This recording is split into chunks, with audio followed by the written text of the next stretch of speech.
Namaskar, Saubona, warm greetings.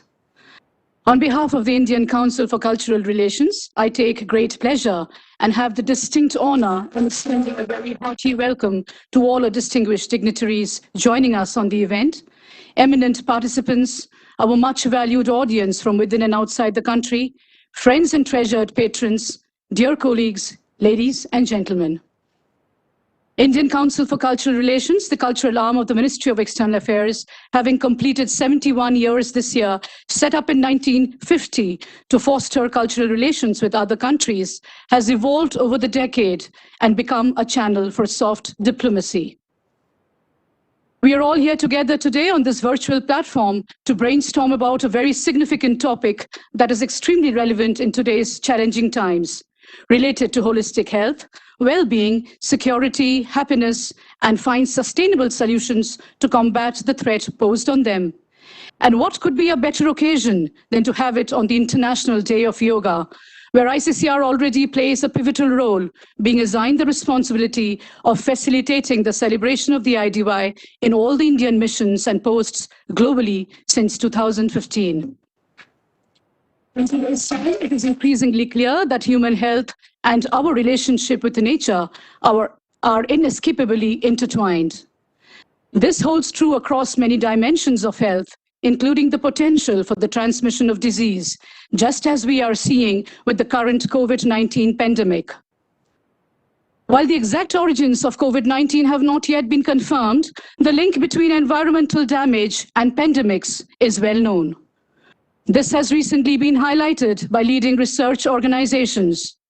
But there is yet another group of experts who have been worrying about the threat of a pandemic even before COVID-19 and wanting to enlighten humanity about the healing ways through the traditional knowledge systems. After all, sharing knowledge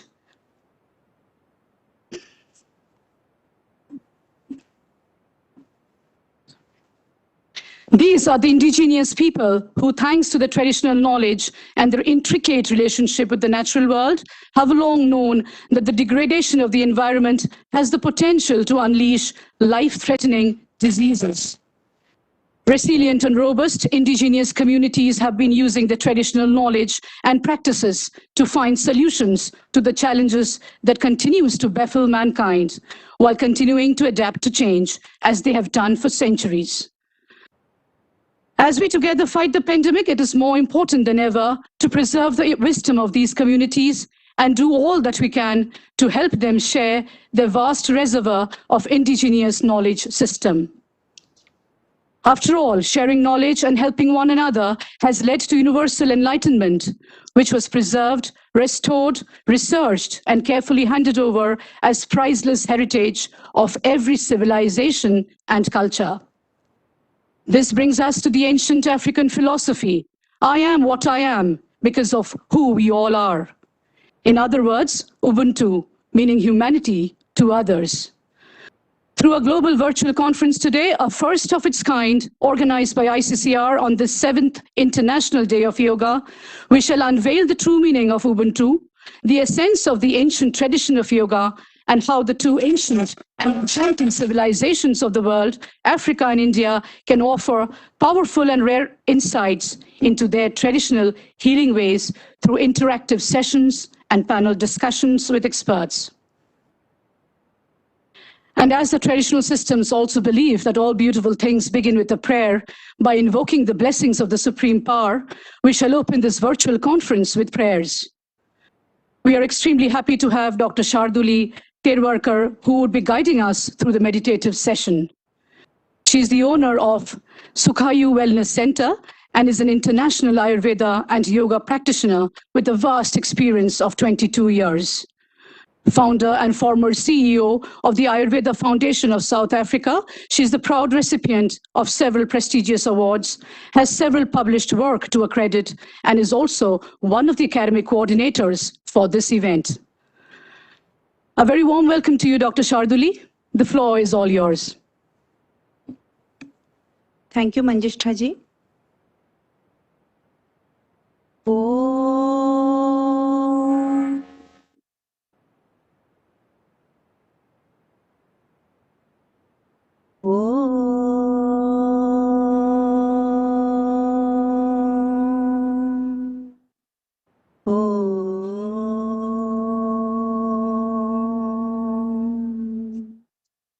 योगेन चित्तस्य पदेन वाचाम् मलं शरीरस्य च वैद्यकेन योपाकरोत्तं प्रवरं मुनीनाम् पतञ्जलिं प्राञ्जलिरानतोऽस्मि. I bow down to the sacred feet of the greatest sage, Maharshi Patanjali, who helped us to purify our minds through Yoga Shastra, speech through the Mahabhashya, a commentary on Sanskrit grammar, and body through the Ayurveda. All ancient cultures have emphasized on this healing gesture of offering prayers and meditation. Now we as have studied the psychological importance of gratitude and spiritual focus, this tradition has become an integral part of living a conscious and balanced life. This prayer is a gratitude offer to the sacred feet of Maharshi Patanjali, the great sage who compiled the divine science of yoga into systematic 8 steps, that is Ashtanga Yoga. We embark on this journey to the pure knowledge by offering gratitude and seeking blessings from these great saints who have given away the sacred knowledge selflessly for the universal well-being. Now we will follow simple steps of meditation for a minute. Meditation literally means mind focusing on your spiritual goal. There are numerous specialized techniques of meditation elaborated by all the yoga gurus. We will just follow few basic steps. As a student and strong believer in Yoga Shastra, I offer my humble effort to the sacred feet of Gurudev Sri Sri Ravi Shankar Ji and all the experts in the conference. Let's sit in comfortable posture. Feet are spread in erect position. Shoulders drawn a little backwards. Close your eyes. Breathe in and out with consciousness about energy. Try to focus on your body energized and connect with it. Keep going on until you feel calm and settled. We'll be following this for 1 minute.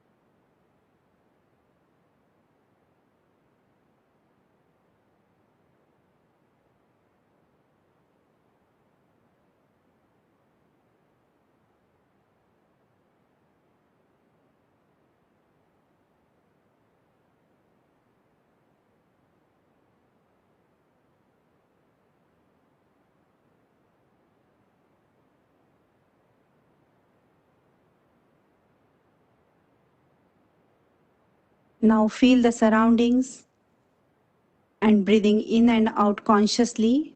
Slowly open your eyes. Rub your hands and place them on your face to feel the energy and serenity of meditation. Thokoza to all over the world. Dhanyavad and thank you.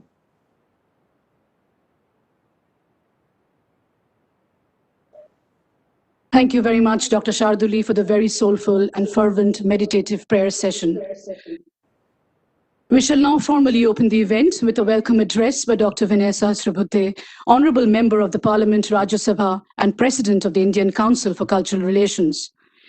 He is also the chairman of the Parliamentary Standing Committee on Education, Women, Children and Youth, as well as the vice president of RMP, or Rambhau Malgi Prabodhini, South Asia's only training and research academy for elected representatives and honorary and voluntary social workers. Dr. Sahasrabudhe has a total of 9 books to his credit. He has written 3 of them and is the editor of 6 others. Under his stellar leadership, the ICCR has been concentrating on cultivating an enlightened understanding of the idea of New India in pursuance of enhancing India's soft power and endeavoring to fulfill his prime objective of translating India's global goodwill into more vibrant diplomatic relationships. May I kindly call upon you, sir, to deliver your welcome address? Thank you, Sharmishta ji. Honorable Minister of Ayush, Youth Affairs, Sports, Shri Kiran Rijiju ji, founder of the Art of Living, Gurudev Sri Sri Ravi Shankar ji, distinguished dignitaries of Madagascar, Ghana, Morocco, and the Central African Republic, eminent yoga experts gathered over here virtually, and also the traditional healers coming from several African countries, observers, and friends. It is indeed a great pleasure and honor to welcome you all at UBUNTU International Yoga Conference 2021, organized by the Indian Council for Cultural Relations. 3 years back, when the idea of such an international conference dedicated to yoga was mooted first, the objective was basically to create a sound understanding about the holistic nature of yogic sciences. This was felt necessary because although after the United Nations accepting the Indian proposal for global observance of 21st June as International Yoga Day every year, although the number of regular as well as occasional practitioners of yoga saw manifold increase, cultivation of comprehensive understanding of yoga still remained an unfinished agenda. Yoga, like all sciences, is an evolving science, and therefore creating understanding in its entirety will be a continuous process.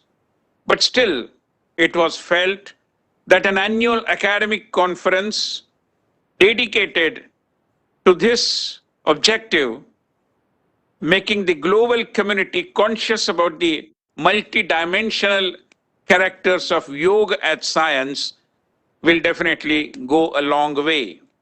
To that end, we had the first conference held in New York in 2018, followed by a conference in London in the next year. And of course, last year, due to COVID-19, we could not do anything. But this year, overcoming the challenges, we are now virtually organizing this third conference in the fourth year after its launch. As we are celebrating the International Day of Yoga this year in these trying times of COVID-19, when the scourge of virus has driven all of us to adopt a healthy and sustainable life, yoga has once again proved to be an elixir for the entire humanity. Yoga as a global health system have really paid off during the pandemic when millions of people suffering from the insidious virus have not only gained strength through yoga but also got grip on the continuous anxiety and psychological sufferings during the pandemic times.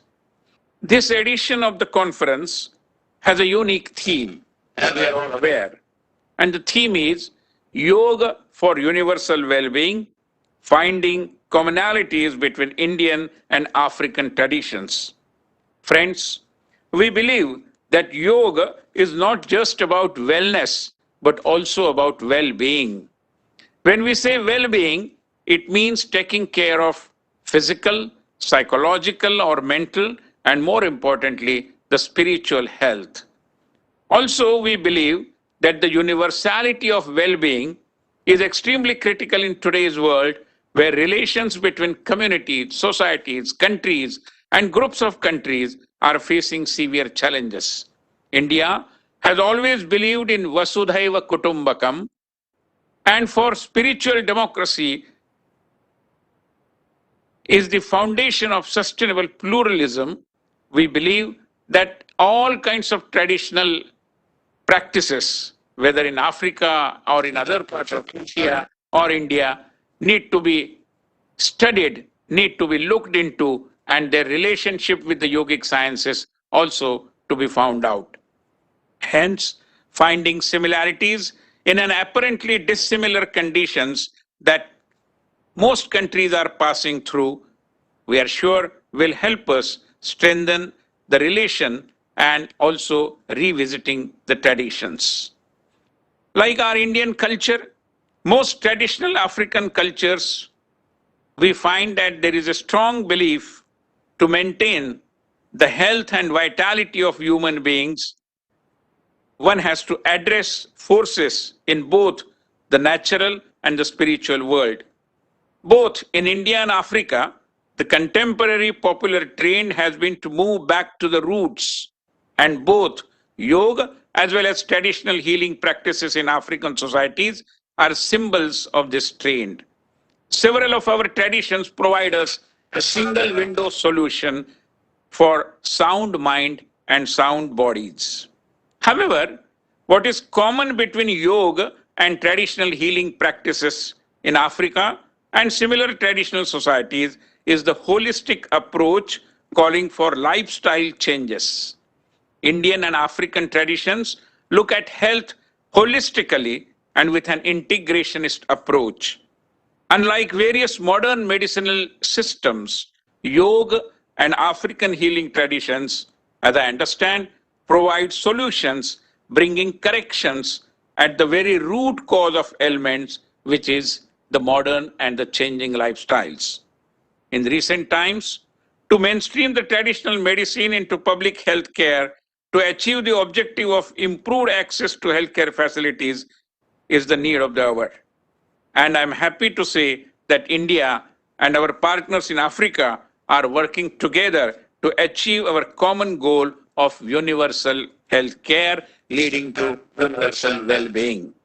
India and Africa both have rich traditional medicinal systems, and these have been integrated to some extent into the modern medicinal system, and sharing of experience, expertise, and know-how in this area could lead to a win-win outcome in healthcare for both India and Africa and similar such traditional societies. I'm happy that the blessings of Venerable Sri Sri Ravi Shankarji, support of India's Union Minister for Sports, Youth Affairs and Ayush Shri Kiran Rijiju ji, and best wishes of Honorable Health Ministers of Madagascar, Ghana, Morocco, and Central African Republic are with us when we are launching this first of its kind two-day conference. Before I close, I must recognize the efforts of Sri Rajiv and Dr. Sharduli Terwarkar, who have been guiding us in conducting this conference as subject experts, and also my friend Deepak Karanjikar, who is the chairman of the programs committee of the ICCR. With this, I wish the conference every success and once again welcome all the dignitaries in this conference. Thank you very much.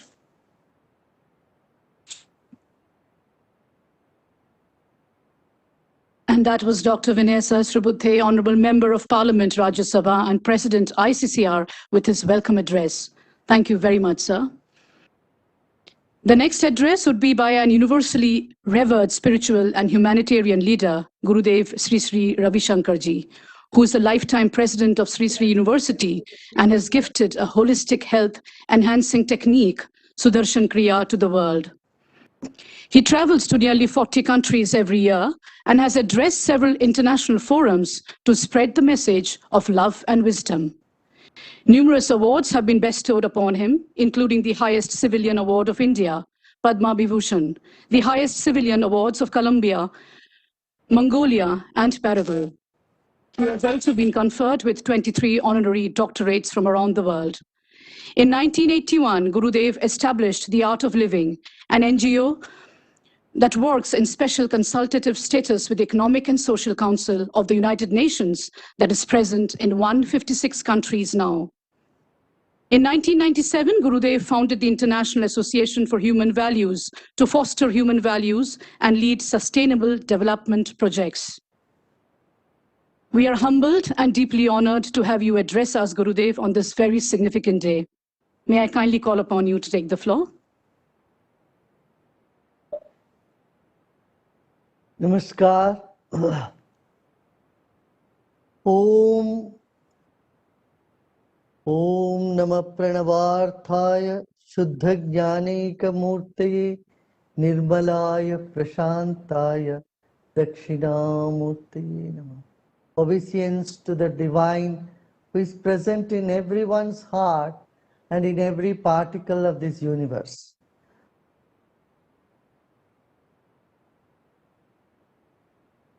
My greetings to ICCR, Dr. Vinay Sahasrabuddhe, the President and Member of Rajya Sabha, who has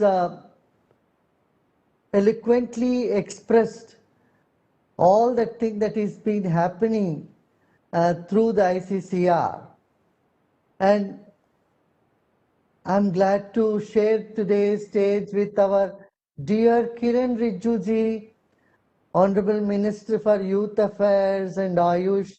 He is most dynamic. I know him from long time, from Arunachal Pradesh, the northeast of India. He knows the traditions of the tribal communities of this country, which resonates so well with the society in Africa. I have visited Africa several times. I must tell here that Africa has such a great traditional healing system and culture. And the rhythm in the African beat is something that nobody can beat that. So they have the rhythm in their system, in their whole culture, in their DNA. So Africa and India has so many things in common, especially the family values and the attitude to serve, put the others first. The Siyabonga greetings that people exchange with each other with real authentic feeling is something that we need to appreciate. Africa and India, two of the ancient traditional systems in the world, have to come together. Let me once again congratulate ICCR for making this happen. I'm glad to hear that there are 78,000 traditional healers in Africa. See, this wisdom is getting lost because people go for the modern studies and forget the ancient wisdom.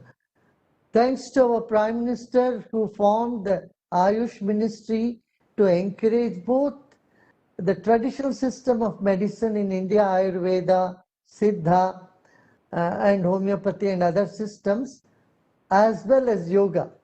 Because yoga brings more than 100 benefits to mankind. Today, the big universities in the world have recognized.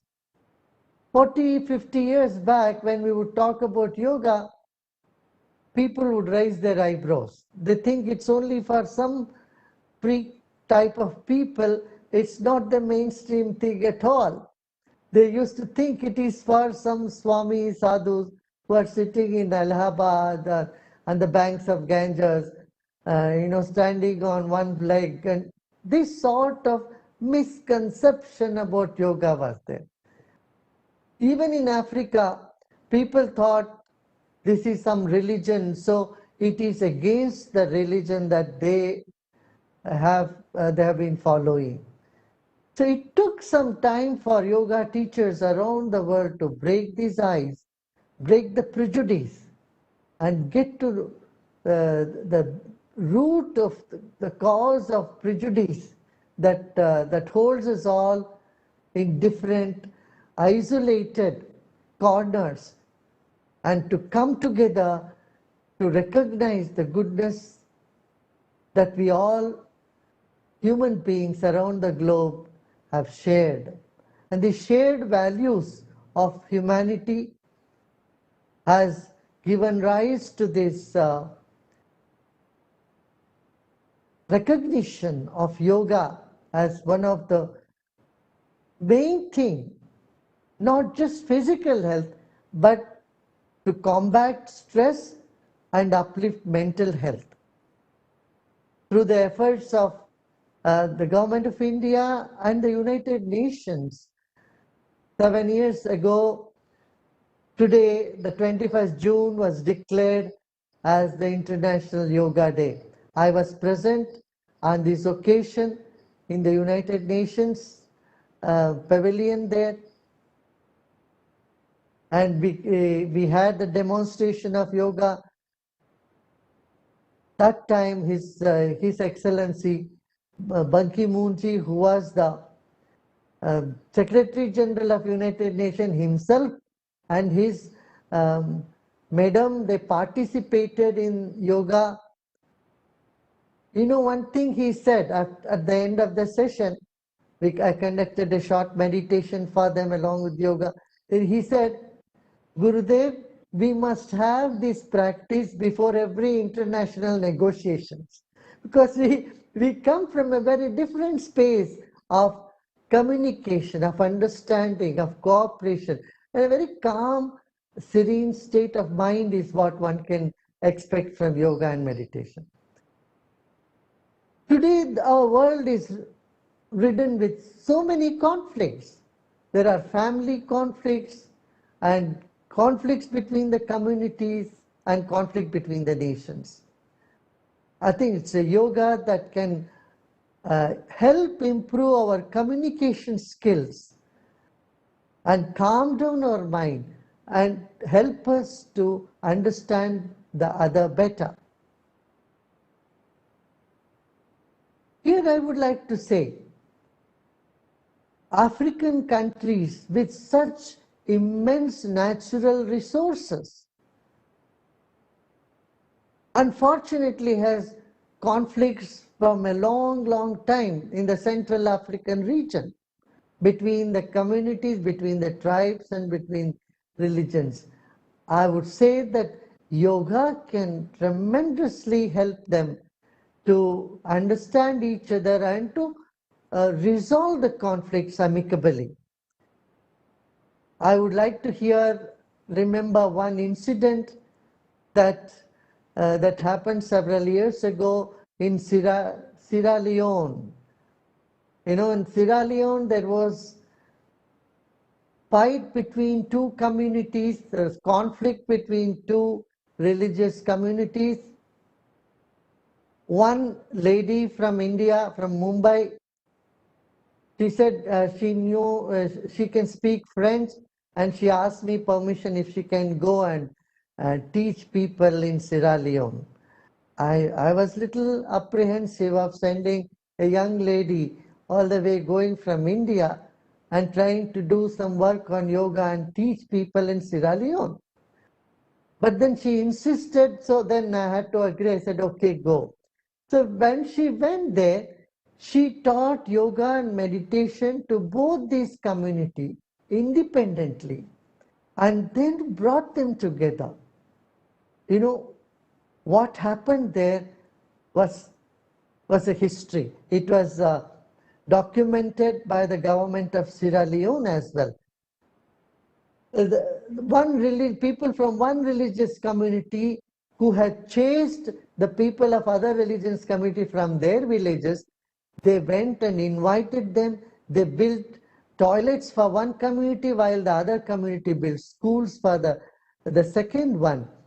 Recognizing this, the Sierra Leone government at the time awarded Art of Living as a peace ambassador and helped the people. This is one such example that we can think of, like in the Central African countries, even today, if yoga not to be thought as only a physical exercise, but a skill development program, it can bring the skill of communication between warring fractions. It can unite people in amazingly interesting ways and help them to become more creative. As today our Prime Minister has said, from conflict to creativity is a way that yoga has shown, and we have seen. It's my personal experience around the world, whether it's in Colombia, where the FARC did some meditation and agreed to end 52-year-old war, or many Ulfa militants in our own backyard here in Guwahati or Manipur, where youth, when they were exposed to yoga and meditation, could see something beyond their selfish or personal motives. Another thing is, when we talk about environment, a stressed person can never care for environment, because a stressed person is always self-centered. He is not sensitive to others, nor is sensible to any reasoning. So we need to get rid of stress. And here pranayama, yoga, meditation helps immensely. Harvard and Stanford universities and Yale University has done research on this. Recently, you must have all seen and heard, a year and a half back, they published how important it is, the mental health of people, and meditation, yoga, the kriya can all contribute to that. On top of this, I would say care for environment, which can happen when we become sensitive. And sensitivity can be developed only through meditation, yoga, where you can feel a sense of belongingness with people, and not just people, but also with the entire environment. African continent has such pristine environment.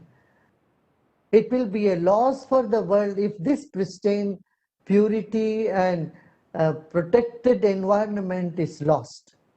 We have the great fives, the big fives in Africa. The world would go and see it, but there are similarly a lot of herbal and fauna and flora and herbal medicines are available in African continent. Here again, Ayurveda and the traditional medical system of Africa have a lot to do. They can come together, they can share their knowledge, they can grow herbs and take care of the health of the entire population of the world, as I would say. So we all have a big task to achieve in this very generation, and I'm sure with the efforts of Indian Council for Cultural Relationship and the Government of India, with our dear Kiran Rijuji, he keeps his smile all the time in spite of his very tiring and heavy schedule. He has such commitment for Ayurveda, for Ayush ministry. So let's all take this forward. Mental health is the biggest challenge, as World Health Organization has declared, post-COVID. So yoga and meditation can bring that resilience in people, can help one to get rid of stress and anxiety. A weak body, a strong mind can carry on a weak body, but a weak mind cannot carry on even a strong body. We must know this. So let us make our mind stronger, our spirit stronger, and let's all come together.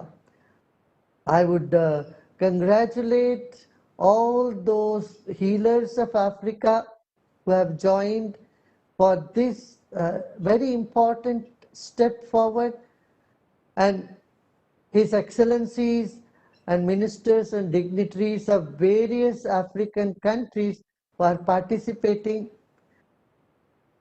I would say this is a great thing that we jointly can offer to the whole world. Last week, I had the fortune of conducting a program for meditation for Africa. We had Africa Meditates. We had millions of people from 50 countries from African continent participated, from prisons to police forces to hospitals. Then I could see the great interest that Africa has in yoga and meditation. So even today, I'm sure we can all take this resolve to take forward this wisdom, because wisdom belongs to the whole planet. And let's make a healthy, happy planet right in our generation, in our times. Namaste. Jai Hind.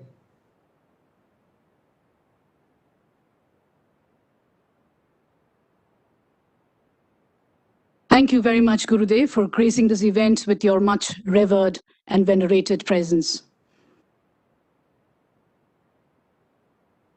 Traditional medicine is the sum total of knowledge, skills, and practices based on the theories, beliefs, and experiences indigenous to different cultures that are used to maintain health, as well as to prevent, diagnose, improve, or treat physical and mental illnesses.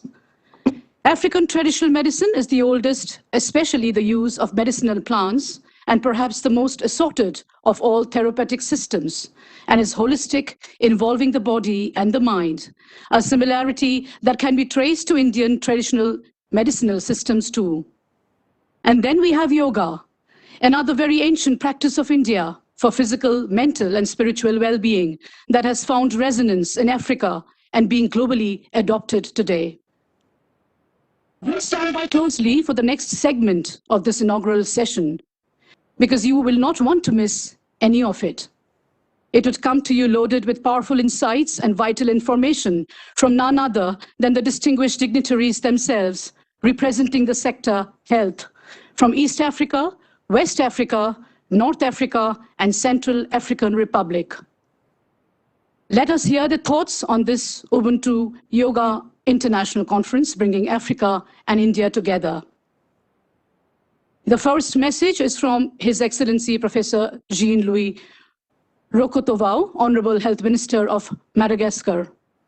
The second video message would be from His Excellency Mr. Kwaku Egiemang Manu, Honorable Health Minister of the Republic of Ghana. The third video message is from His Excellency Mr. Khalid Eid Taleb, Honorable Health Minister of Kingdom of Morocco. And last but not the least, we have His Excellency Mr. Igor Passi Bosakpi, Secretary General from the Ministry of Health of Central Africa, African Republic, sharing his thoughts with us. Mesdames et messieurs, plus qu'un plaisir, c'est un honneur pour moi d'avoir été invité aujourd'hui pour cette quatrième conférence de la Journée internationale du yoga. Avec la mondialisation, la concurrence dans le monde du travail, le genre humain est sujet au stress affectant la santé mentale, physique et sociale. Actuellement, nous enregistrons beaucoup de maladies liées au stress, si on ne parle que de l'hypertension artérielle et ses effets. Avec l'avancée de l'industrie pharmaceutique, nous devons nous remettre en question de la pratique de nos anciens qui ont vécu sereinement, auparavant avec une prise minimum de remèdes chimiques. En effet, l'Afrique et l'Asie sont des continents riches culturellement et beaucoup de pratiques ont été adoptées par nos ancêtres pour préserver la santé. Ainsi, nous devons faire attention à équilibrer les pratiques traditionnelles et la médecine conventionnelle, revoir les bienfaits des pratiques que nos prédécesseurs ont adoptées, notamment pour la santé physique, mentale et sociale. La médecine traditionnelle et ses principes représentent une approche holistique par rapport à la santé et à la maladie. Le yoga en fait partie car il provient d'une tradition séculaire. Le yoga, l'une des 6 écoles orthodoxes de la philosophie indienne, a pour but la libération, l'unification de l'être humain dans ses aspects physiques, psychiques et spirituels en pratiquant la méditation, l'ascèse et les exercices corporels. Aussi, cette discipline peut être valorisée grâce à ses bienfaits et surtout en cette période inédite de pandémie à la COVID-19 où le bien-être est mis à rude épreuve. En effet, la sensation de bien-être, d'harmonie du corps sur son environnement a montré leurs effets sur le fonctionnement cérébral et l'optimisation du système immunitaire. Madagascar est conscient de ces faits. Et depuis une vingtaine d'années, l'Institut national de santé publique et communautaire a créé un département sur la médecine traditionnelle et la médecine orientale. Le ministère de la Santé publique a mis également en place le service de la médecine traditionnelle. Actuellement, dans la lutte contre la COVID-19, en parallèle avec la médecine conventionnelle, une grande partie de la population malgache opte pour les produits de la médecine traditionnelle améliorée. Bien qu'il n'y ait pas beaucoup d'études effectuées pour la plupart d'entre eux, et en attente des résultats des essais cliniques pour d'autres, l'efficacité de ces pratiques sont constatées au niveau de la communauté et de la population en général.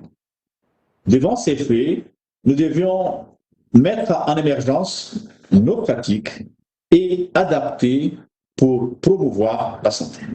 The Honorable Prime Minister of India, Mr. Narendra Modi, Honorable Minister of Ayush, Mr. Kiran Rijiju, distinguished invited guests, media present, protocols to be observed. It is my greatest pleasure to celebrate with you on this occasion of the International Day of Yoga 2021, themed Yoga at Home and Yoga with Family. I bring you warm greetings from the President of the Republic of Ghana, His Excellency Nana Addo Dankwa, his cabinet, and the entire leadership of the Ghana government. Traditional medicine, also known as indigenous or folk medicine, is defined by the World Health Organization as the sum total of the knowledge, skills, and practices based on the theories, beliefs, and experiences indigenous to different cultures, whether explicably or not, used in the maintenance of health as well as in the prevention, diagnosis, improvement, or treatment of physical and mental illness. It comprises medical aspects of traditional knowledge that's developed over generations within the various societies and cultures before the era of modern medicine, which in many cases has been orally passed for generations from person to person. The field of traditional, complementary, and alternative medicine comprises a number of practices such as herbal medicine, psychic healers, traditional birth attendants, acupuncture, homeopathy, yoga, massage therapy, meditation, and others. Yoga is an ancient practice which started over 5,000 years ago in India, which connects the body, mind, and soul, bringing the individual closer to wellness and enlightenment. Yoga is therefore an important part of traditional and complementary medicine. Over the last decade, several yoga studios and instructors have strongly taken roots in Ghana and on the way to becoming a common practice. Conventional medicine recognizes the power of the connection between mind and body and attests to the fact that people heal better if they have balanced emotional and mental health. Traditional medicine continues to play a significant role in our healthcare delivery. Ghana, under the auspices of the Ministry of Health, through the Traditional and Alternative Medicine Directorate since 2011, has integrated herbal medicine services into mainstream healthcare. This underscores our commitment to the development of traditional medicine and the significant role traditional medicine plays in our primary healthcare. The relevance of African traditional medicine and yoga in providing holistic healing cannot be overemphasized, especially if we want to achieve universal health coverage and attain the United Nations Sustainable Development Goal 3, ensuring healthy lives and promoting well-being at all ages. On this occasion of the International Day of Yoga, we celebrate the physical and spiritual wellness that yoga brings to the global stage, following lifestyle patterns that promotes good health. In the wake of the COVID-19 pandemic, the WHO continues to urge member states to help their citizens reduce physical inactivity, which is among the top 10 leading causes of death worldwide, and a key risk factor for non-communicable diseases, such as cardiovascular diseases, cancer, and diabetes. Yoga presents a unique practice for families to bond even as they stay home often, to stay healthy and maintain wellness. As I end my speech, permit me to quote Gautama Buddha, "Peace comes from within, do not seek it without." As we continue to grow and foster the development of traditional healing systems, we look forward to developing strong collaborative projects with India that will enhance the mutual development of indigenous knowledge systems and yoga. Long live Ghana, long live India. This model. معالي رئيس الوزراء السيد ناريندرا مودي، معالي الوزراء السيدات والسادة الضيوف والمشاركين الكرام، حضرات السيدات والسادة، إنه لي من دواعي سروري أن أشارك إلى جانبكم في الاحتفال باليوم العالمي لليوغا الذي يتم تنظيمه هذا العام تحت شعار اليوغا من أجل الرفاهية. وبهذه المناسبة أتقدم بخالص الشكر للمنظمين على مجهوداتهم الجبارة لتنظيم هذا الحدث والعمل الدؤوب على إدراج وتعميم واحدة من أقدم تقاليد الهند في منظمة الأمم المتحدة، وذلك بهدف تعزيز ومشاركة فوائدها المختلفة على أوسع نطاق، بما في ذلك زيادة المرونة واللياقة البدنية والتركيز الكامل للذهن والاسترخاء. وهكذا فللعام الثاني على التوالي يقام هذا الحدث الهام خلال ظرفية استثنائية واجه ويواجه فيها العالم وباء فتاك أثر على الصحة الجسدية والنفسية للمواطنات والمواطنين على اختلاف جنسياتهم ومواطنهم. وكما تمت الإشارة إلى ذلك في عدة مناسبات من قبل خبراء منظمة الصحة العالمية خلال جائحة كورونا، فإن اليوغا تشكل وسيلة فعالة لتعزيز المناعة ومكافحة العزلة والاكتئاب، خاصة وأنها تعتمد على الكثير من التمارين كالتمدد والتنفس على سبيل المثال. كما أن العديد من الأبحاث أظهرت أن أسلوب الحياة الذي يقوم على دمج اليوغا بشكل كلي يمكن أن يؤدي إلى الوقاية من بعض الأمراض وتحسين الصحة والظروف المعيشية للفرد، حيث إن اليوغا تعتبر نشاطا بدنيا مهما، كما أنها تعزز الأوزان والخيارات الغذائية الصحية والحد من التوتر. ففي الولايات المتحدة الأمريكية مثلا تم اعتماد ممارسة اليوغا كحل لوباء السمنة.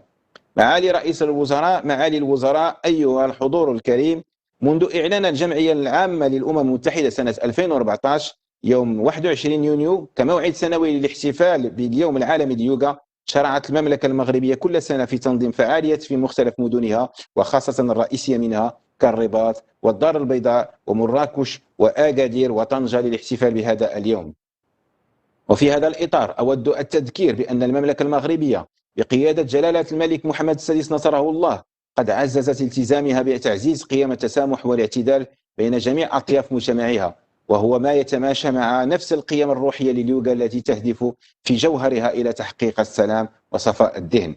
ووجبت الإشارة في هذا الصدد إلى أن المملكة المغربية وجمهورية الهند باعتبارهما حضارتين عريقتين تشتركان في قيم التعددية والتنوع والتسامح والوئام المجتمعي واحترام الحريات الدينية، كما تحظى الثقافة والتقاليد الهندية باهتمام كبير لدى المغاربة، خاصة عندما يتعلق الأمر بالسينما المغربية الهندية والموسيقى والرقص. وخلال العقد الماضي بدأ العديد من المغاربة ممارسة اليوغا، حيث يتم الآن تلقين دروسها في معظم نوادي اللياقة البدنية وقاعات الرياضة في البلاد. وأغتنم هذه الفرصة للتذكير بانتخاب المغرب كأفضل وجهة للمنتجعات الصحية في إفريقيا في عام 2018. وفي هذا الصدد فقد تمكنت اليوغا من إثراء العرض المتنوع الذي يقدمه المغرب في قطاع الرفاهية، كما أصبح نشاطا شائعا وذلك نظرا لفوائده العلاجية. وفي هذا السياق أستحضر تواجد أكثر من 50 مركز في مختلف مدن المملكة تقدم خدمات في اليوغا والتأمل للسياح المحليين والأجانب الذين يهتمون بشكل متزايد بالسياحة والاسترخاء. معالي رئيس الوزراء، معالي الوزراء، أيها الحضور الكريم، بينما أتوجه بالشكر مرة أخرى إلى الحكومة جمهورية الهند على هذه المبادرة العظيمة، آمل أن تساهم النقاشات خلال هذا الحدث في تشجيع مزيد من الناس على ممارسة اليوغا، وكذا في تعزيز السلام الداخلي والتسامح والرفاهية وتحقيق هدفنا المشترك من أجل كوكب وبيئة أكثر صحة. وأشكركم مرة أخرى على حسن انتباهكم. Africaine. À l'occasion de la journée de Yoga Day, je voulais exclusivement parler du bien fondé du yoga. Le yoga qui permet de réfléchir, le yoga qui permet de donner un esprit sain au corps, le yoga qui permet de soigner certaines maladies, le yoga qui permet de retrouver certains esprits, le yoga qui permet d'apporter une bonne éducation, un souffle nouveau à l'homme. Nous recommandons la pratique du yoga dans le monde entier parce que cela est nécessaire. Le yoga est arrivé nouvellement en République centrafricaine et nous avons constaté les bienfaits de cette science qui est d'origine indienne. Nous recommandons à tout le peuple centrafricain de nous suivre, de pratiquer le yoga pour leur bien-être culturel, socio-culturel et sanitaire. Également, nous voulons remercier le gouvernement indien avec qui nous partageons beaucoup de biens communs. Nous partageons beaucoup de choses ensemble. Nous avons une singularité, nous avons une culture qui se ressemble à travers le respect de l'homme, rien que le respect de l'homme.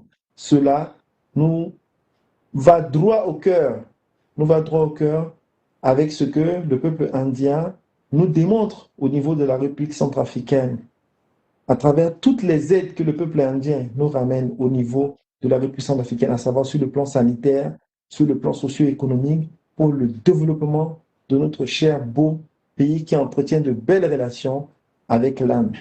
Pour la journée du yoga, nous souhaitons une bonne chance et beaucoup de courage à tout le peuple indien qui célèbre cette fête, surtout à travers la médecine traditionnelle indienne que nous avons copiée, nous avons les mêmes plantes également et qui nous soignent efficacement. Nous remercions le gouvernement indien à travers son consulat en République centrafricaine qui nous a aidés à pratiquer et à être en contact avec le peuple indien. Merci beaucoup et salutations au gouvernement, à tout le peuple indien pour cette similarité, pour cette similitude à travers nos différentes cultures qui nous aident à progresser et à développer notre pays. Je vous remercie.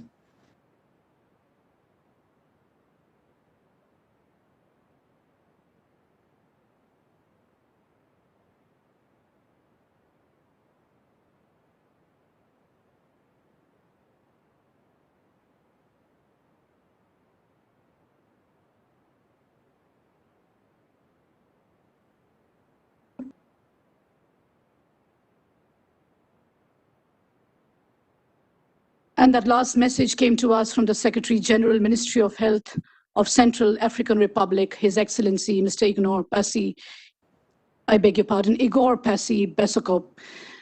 I take this opportunity to humbly thank each of our distinguished dignitary from Africa with folded hands for taking out time to share the thoughts with us for this conference, making it all the more meaningful and productive with their unparalleled contribution. Joining us live next from India is Shri Kiran Rijiju, Honorable Union Minister of State for Ayush, Youth Affairs and Sports as independent charge. Shri Rijiju was elected to the 14th Lok Sabha in 2004, re-elected to the 16th Lok Sabha in 2014, and then re-elected a third time to the 17th Lok Sabha in 2019. He has been an active social worker since his school days and represented India in various social and cultural events held in many countries. He was adjudged as the best young parliamentarian by the media during the 14th Lok Sabha and is the first Indian to have been designated by UN as disaster risk champion for Asia-Pacific region due to his commendable work in the area of disaster management. He's a member of Khadi and Village Industries Commission, Government of India, from 2001 to 2004, and a member of several national and international organizations. We are truly honored and privileged to have you with us, sir. Kindly take the floor. Namaskar. Dr. Uday Sahasrabudheji, the President of the Indian Council for Cultural Relations. Pranam to Reverend Gurudev Sri Sri Ravi Shankarji. Distinguished guests, friends from India and Africa. I'm extremely happy to be part of this very important event. Although we are connected virtually, but I feel that we are very close to each other. The entire program has been arranged with such a beautiful thought that it also depicts a close relationship between India and Africa. And I was very happy to hear those heartwarming messages from our friends from Africa, the Honorable Health Minister from Madagascar, Professor Jean-Louis Rakotovau, the Honorable Health Minister of the Republic of Ghana, Mr. Kwaku Agemang Manu, the Honorable Health Minister of the Kingdom of Morocco, Mr. Khalid Adid Talib, and the Honorable Secretary General, the Ministry of Health of Central African Republic, Mr. Igor Pasokpi. And as always, Gurudev Ji, when he speaks about any subject, not only yoga, I feel like listening, not to speak anything. We learned so much from him. And of course, my old friend, Vinay Ji, we are always together in the political platform in Parliament. And also the officials in the ICCR have been very proactive in spreading India's soft image across the globe, and especially on this very important occasion of the 7th International Day of Yoga. The ICCR has done a commendable job by organizing this UBUNTU International Yoga Conference, and the theme is very beautifully mentioned here, Yoga for Universal Well-Being. Of course, that is the theme we have to carry forward, and today when Honorable Prime Minister addressed on this occasion, he mentioned it elaborately about yoga for wellness, and that is the Ministry of Ayush is spreading around this beautiful message along with be with yoga, yoga at home. So you be with your family, you can do yoga, and you can be happy being at home, because this is a very challenging time. There's nothing much we can do because we have to maintain certain health protocols. We have to think about our own safety and the safety of others. But despite this challenging situation, the amount of people coming together and celebrating yoga in a hybrid mode is very heartwarming. From the easternmost part of the globe, from Japan, New Zealand, Australia, to this South Asia, Central Asia, Middle East, the West Asia, Africa, Europe, and North America, Central America, South America, and all the island nations. We are all connected by yoga today on the 7th International Day of Yoga. As the Ayush Minister of India, it is a privilege for me to see that so much of enthusiasm around the globe to celebrate the yoga. And in this very difficult situation which we are facing due to the pandemic, yoga has become one of the most vital and important tools for the humanity. I will not speak much about yoga because Gurudev has already mentioned it, and Gurudev's presence itself is a big message. And Vinayji has also made a very vital point. And my African friends, the honorable ministers from African nations, have made a beautiful remarks about yoga. I feel Africa and India have a very natural, historical, and cultural relation which is very, very deep. Whenever I had the opportunity to visit African nations, I felt at home because there are so much of similarities in our thinking, in our behavior, in our practice. So it's always a beautiful moment whenever I get opportunity to talk to the African friends. And in this very challenging time, it is befitting that we come together to find solutions and to fight the challenges. In my ministry, we are doing so many things to ensure that in this challenging moment, we do something to make people fit.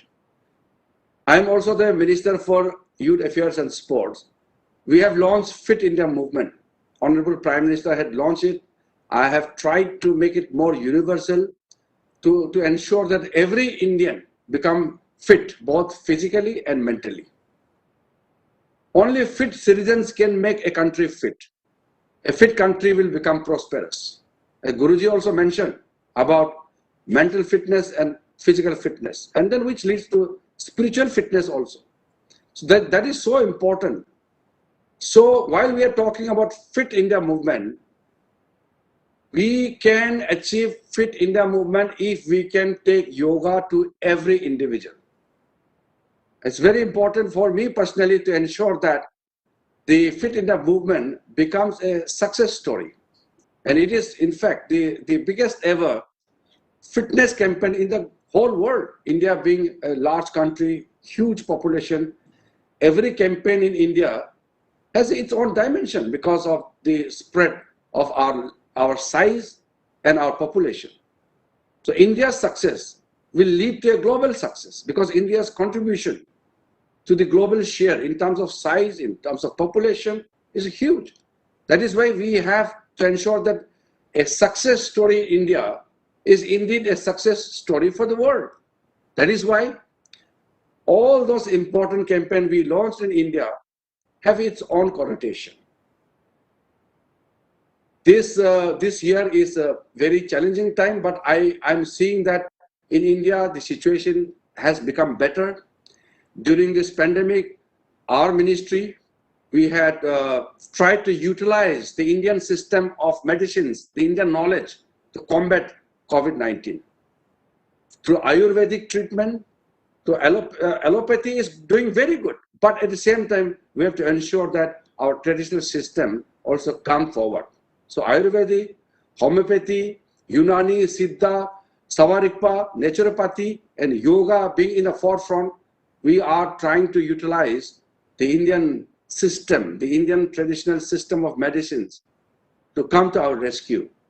And I am glad to share with you that it has been widely accepted and I am getting tremendous response every day. The Ayush 64, the hybrid, the medicines which we have distributed from my ministry, it has got a tremendous response from the people.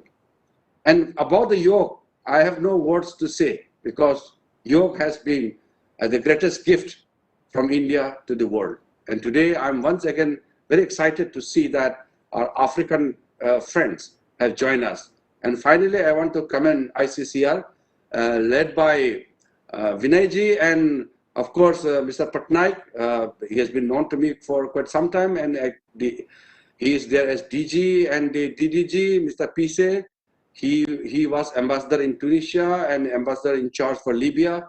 When I visited Libya and Tunisia, he was with me. So a very good team in ICCR. And of course, today through virtually, I'm seeing many friends sitting there in different parts of the country, as well as from Africa. The friends have joined us. So let us celebrate this 7th International Day of Yoga in a grand manner and spread happiness, as the message is very clear, yoga for wellness. So let us think about well-being. And once again, I compliment all the organizers and my best wishes to everyone on this very, very important day. Thank you. Namaskar.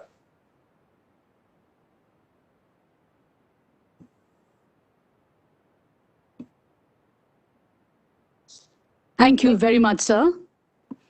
That was Shri Kiran Rijiju, Honorable Union Minister of State for Ayush, Youth Affairs and Sports, Independent Charge, highlighting the important role of yoga in one's overall well-being and how a success story for India can be a success story for the world.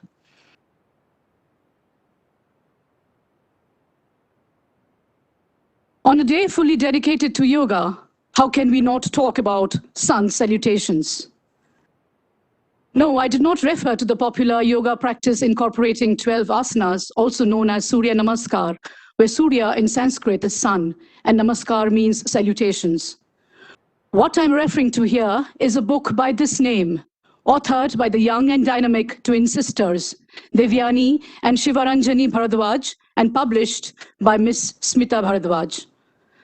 The book is exceedingly special because it has been written keeping our young children in mind.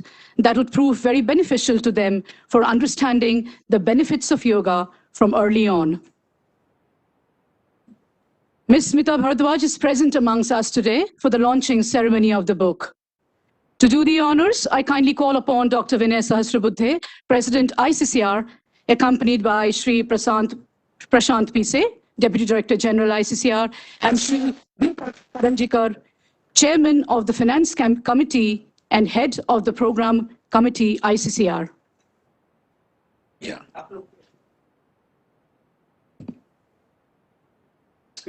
Yeah. I'm happy to declare that the book by Devayani and Shivaranjani Bharadwaj, in fact, two young daughters of Smita Bharadwaj ji, on sun salutations. This is an exceedingly creatively done book, and all the drawings are by these young ladies, Devayani and Shivaranjani Bharadwaj. I am happy to declare that the book is launched. Thank you very much.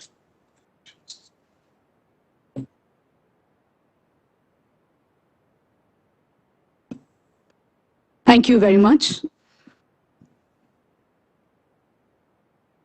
Yoga indeed is a very powerful connecting tool. It has brought you and us together today.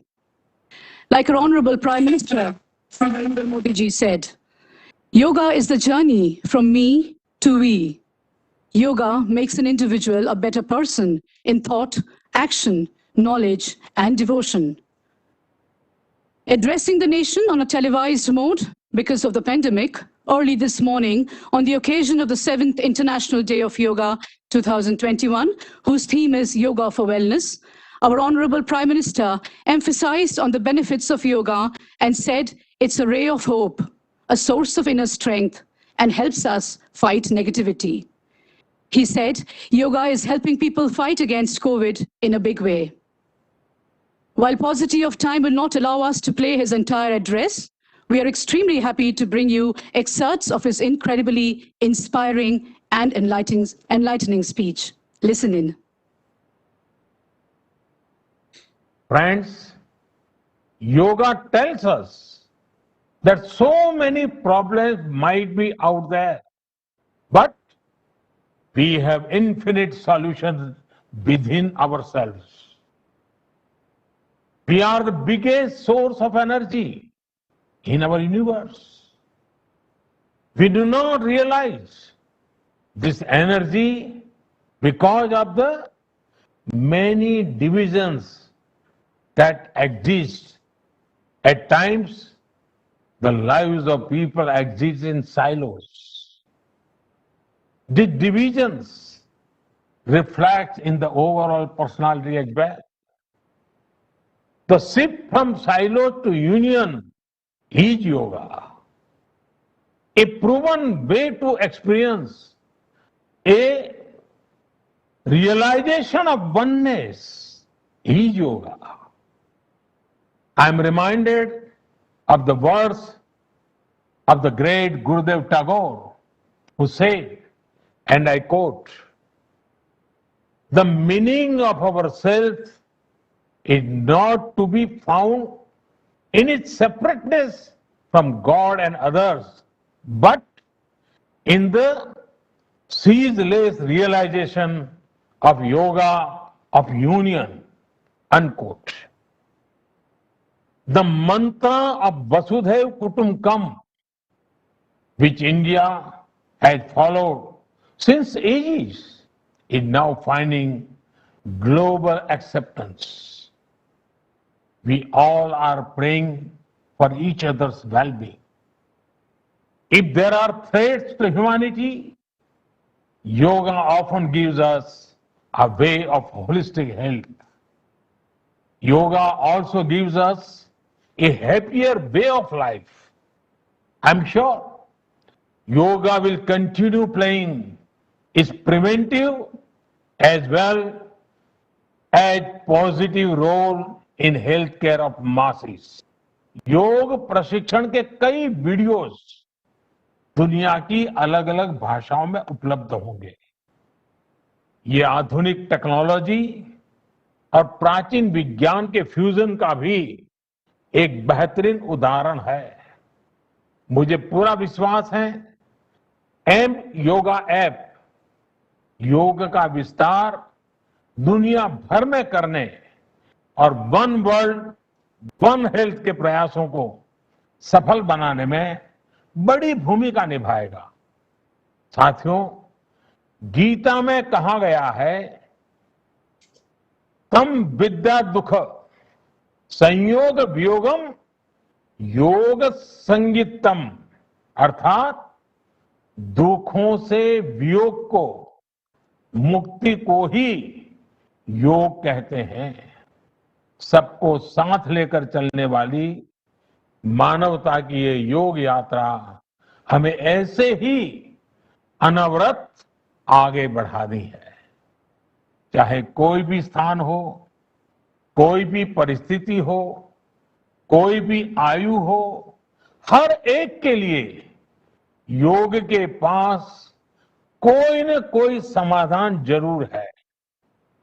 आज विश्व में योग के प्रति जिज्ञासा रखने वालों की संख्या बहुत बढ़ रही है।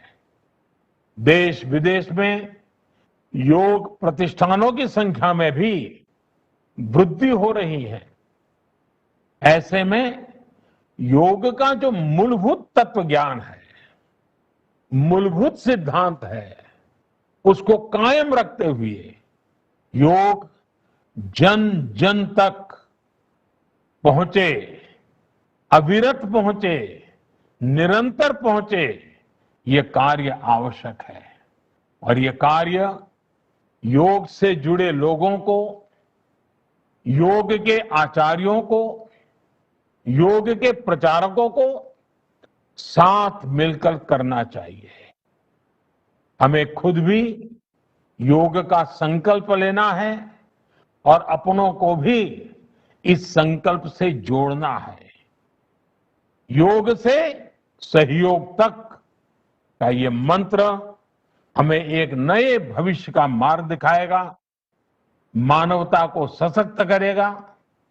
इन्हीं शुभकामनाओं के साथ आज अंतर्राष्ट्रीय योग दिवस पर पूरी मानव जात को, आप सभी को बहुत बहुत शुभकामनाएं, बहुत बहुत धन्यवाद।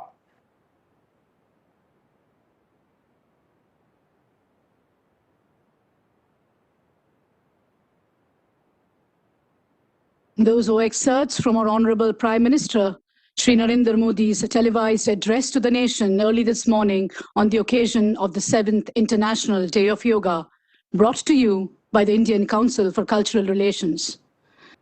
We are all globally connected virtually today to celebrate the significant event through an international conference on Ubuntu and yoga, tracing commonalities between Indian and African traditions.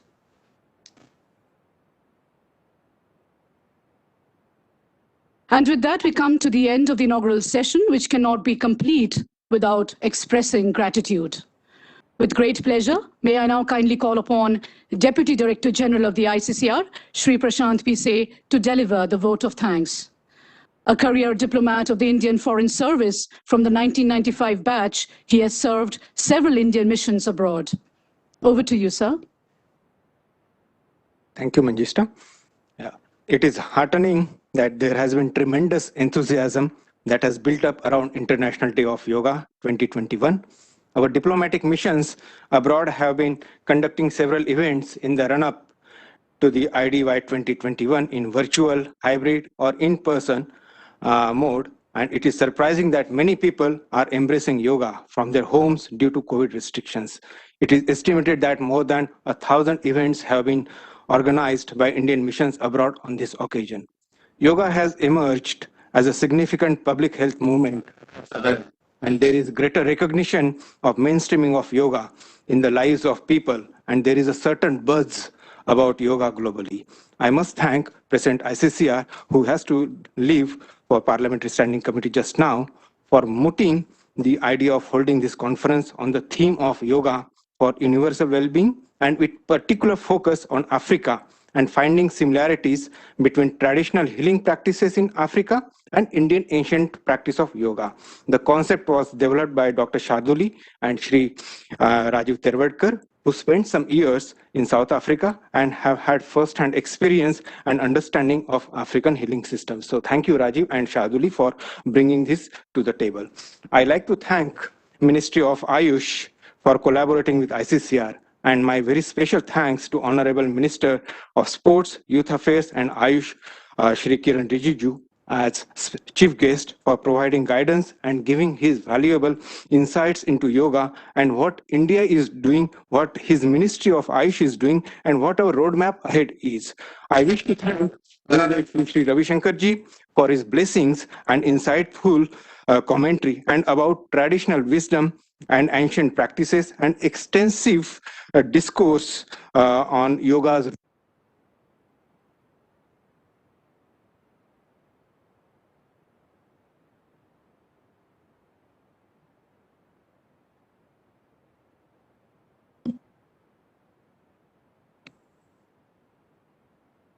Sorry, I think there was some problem with the mic.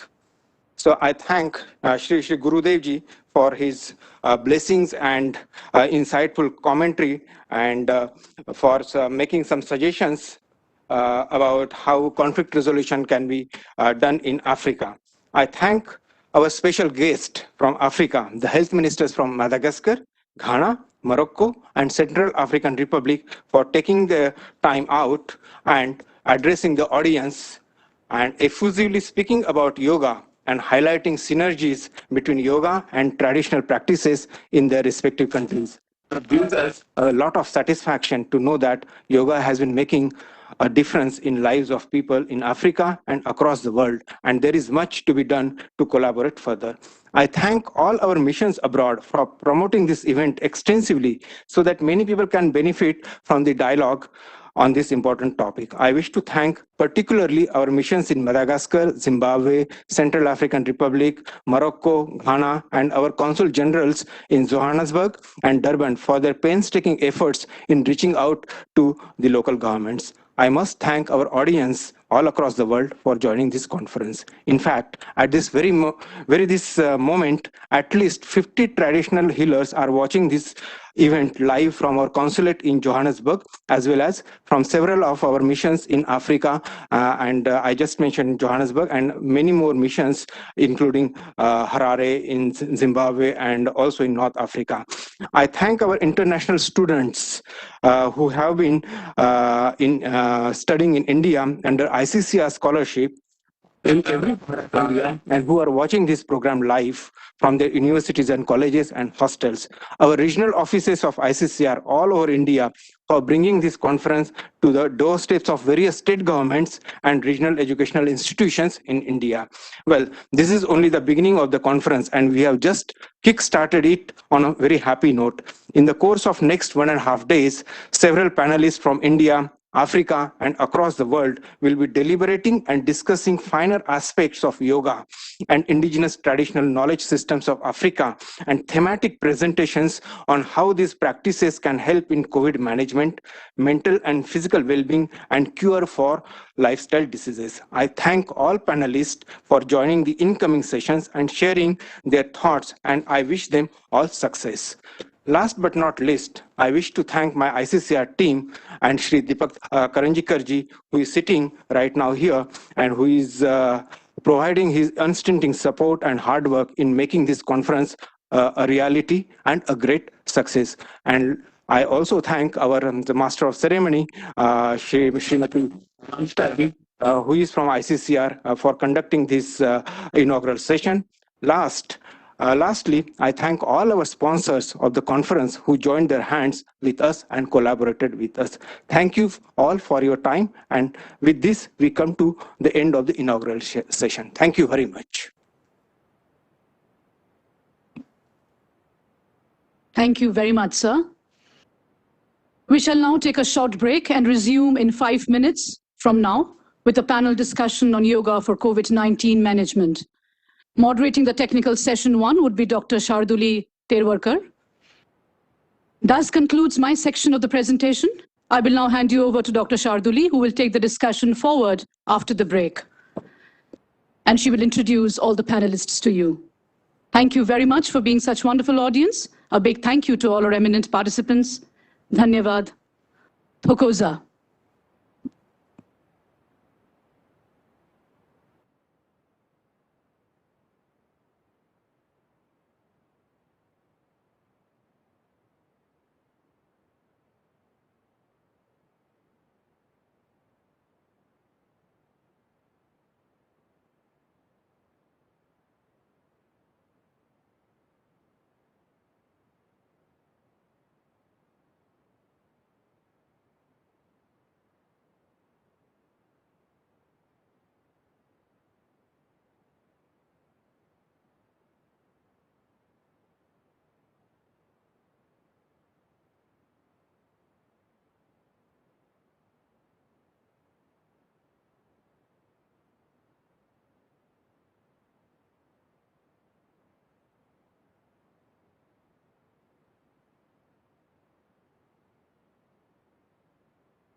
Hello hello hello hello sir आवाज आ रही है? आ रही है।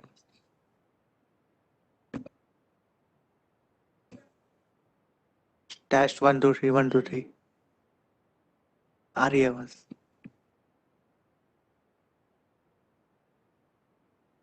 और तेज आ रही है।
You can do your introduction and that.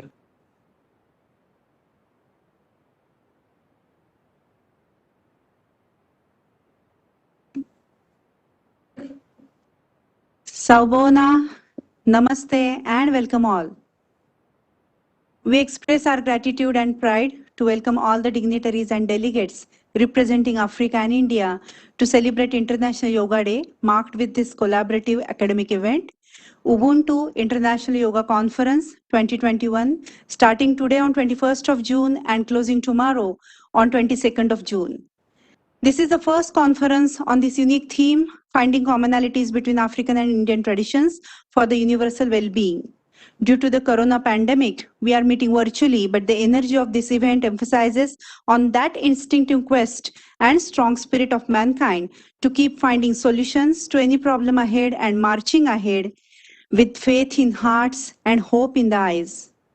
Ubuntu is a powerful African word that reflects connection, compassion, and coexistence. It's a mode of living a fulfilled life that encompasses a complete concept of well-being. Isn't the same we achieve through Yoga Shastra or science of yoga? Ancient Indian wisdom also focuses on living a holistically healthy life with the spirit of UBUNTU, that is universal brotherhood.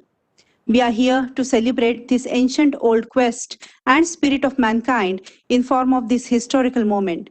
We are having two profoundly rich and diverse cultures on the earth on the same platform to unlock the treasure of traditions in their respective indigenous knowledge systems for three selected topics: COVID-19 management, enhancing mental and physical health, and cure for lifestyle diseases. Idea behind this event is to bring these two sister cultures, African and Indian, together to find the solutions for pandemic like COVID-19. This will help to make an action plan to keep all health threats at bay by exploring the glorious research lineage, though represented in an old style but profoundly effective. Re-establishing the glory of traditional cultural values and making a documentation of clinical data found through efforts of these eminent academics sharing their valuable efforts in this regard will be the takeaway message. As we all know, yoga is an 8-step ladder to the spiritual enlightenment. Mostly only postures and breathing techniques are used as synonym to Yoga Shastra. Here, the aim is also to explore and make available other steps, those actually make a foundation to the enlightenment and creating the effect of complete health in the form of valuable insights of the experts from both the sides. As we all know, behavioral conduct, that is yama and niyam, are the fundamental guidance, yet the most difficult to practice. So the vision was to bring in current research knowledge regarding these age-old scientific values and practices for the help of current issues. As mankind, we had been surviving and evolving since millions of years. As a species that had been always in the quest for the knowledge of visible and invisible, yet tangible resources and forces around us, we have done a lot of work so far. Some of that is questionable, though, when we look at our current lifestyle as progress. Being a student of yoga, Ayurveda, and African traditional medicine, I had been blessed to study the commonalities between two powerful ancient cultures in both views, philosophical and practical. African traditional systems teach us to worship and getting benefited from all the elements in this universe. And the same is seen in ancient Indian sciences as well. Especially as modern man seeking for a modern lifestyle, we secured ourselves from hardships of natural lifestyle. But in this journey, we lost our focus to boost our natural immunity as human and shifted our focus to killing the invasive microorganisms that had been pre-existing and coexisting since the universe is born. COVID-19 situation, when seen as a pandemic and with reference to modern sciences, opens a Pandora's box of multiple questions and lots of insecurity for future. Rather, it has put forth the questions on our current concept of health, instinctive survival techniques, and health management. Claiming to be the most intelligent species in animal kingdom, we had been sensed, comprehended, stored, and processed everything around us to be culminated in our instinctive behavior based on intelligence and genetic memory. As a cradle of mankind, Africa had been always a strong attraction for humanity to refer to the ancient cultural wisdom and traditional research lineage. As another ancient cultural wisdom, India has also contributed a lot to the world, especially when it comes to traditional health sciences like Ayurveda and yoga that emerged through the Indian philosophy. Can't we dig in deep with a little open heart and a lot more understanding about decoding a science that has a local language of research? How can we come together to have best of both the worlds while dealing with such threats to humanity? In reference to Africa as cradle of mankind, journey of traditional wisdom dates long back to the prehistoric era when human was learning about the life and surroundings. That's the reason why African indigenous knowledge systems refer directly to the ancient instinctive wisdom of human history. If we take traditional medicine system of Africa as an example, a multifaceted knowledge comprises African traditional medicine because human life itself has multifaceted aspect referring to this world as seen and unseen, or material and energy. An African healer is a multifaceted profession, playing roles of a doctor, a geologist, a botanist, a zoologist, a farmer, a tribal council member, and a priest too. A philosopher, guide, and friend for a community in nutshell. And this whole process of healing is to respond to a wonderful concept called spiritual calling, where all healers put their faith and loyalty. In this event, we will have plenty of opportunities to explore these healing practices as medicinal yet mystical for those who pursue the spiritual aspect of it. I feel blessed to be an Ayurveda practitioner because this valuable ancient health science opened the philosophical pathway to understand these aspects of African traditional systems. With the blessings and guidance from my guru, Professor P.H. Kulkarni, and National Coordinator of Traditional Healers Organization of South Africa, late Madam Pepsile, I was able to work on comparative study of African medicine and Ayurveda, along with making of Ayurvedic pharmacopoeia of 33 indigenous medicinal plants of Southern Africa. This study later became part of a very first collaborative effort between African medicine and Ayurveda and got published in form of a study module for training course of the healers for THO. I'm grateful to let Pepsile Maseko and pay tribute to her glorious memories on this sacred platform. It was only because of her visionary leadership, generosity, and genuine urge to bring in the comparative studies like mine to the syllabus that I was able to work as Ayurveda facilitator and member of the team for collaborative efforts in mainstreaming of African medicine. This divine connection with sacred land of South Africa is still strong even after 19 years now. We are eternally grateful to our Matrubhumi, that is motherland India, and Karmabhumi, that is the land that nurtured our skills and gave plenty of opportunities to work on our dreams, that is South Africa. Now I am very much curious to learn about non-herbal techniques applied by these two ancient cultures to find solutions to the current health issues. Today we are here on this platform to explore the valuable lessons in both the traditional cultures, to compile and collaborate these efforts into a guide for future generations. I welcome you all for this first panel discussion on finding commonalities between traditional methods for COVID-19 management. We welcome all these experts for this academic session, and it's great honor to formally introduce you all. Here, live, we have traditional doctor Bakhombizile Maseko. Let me introduce you to her.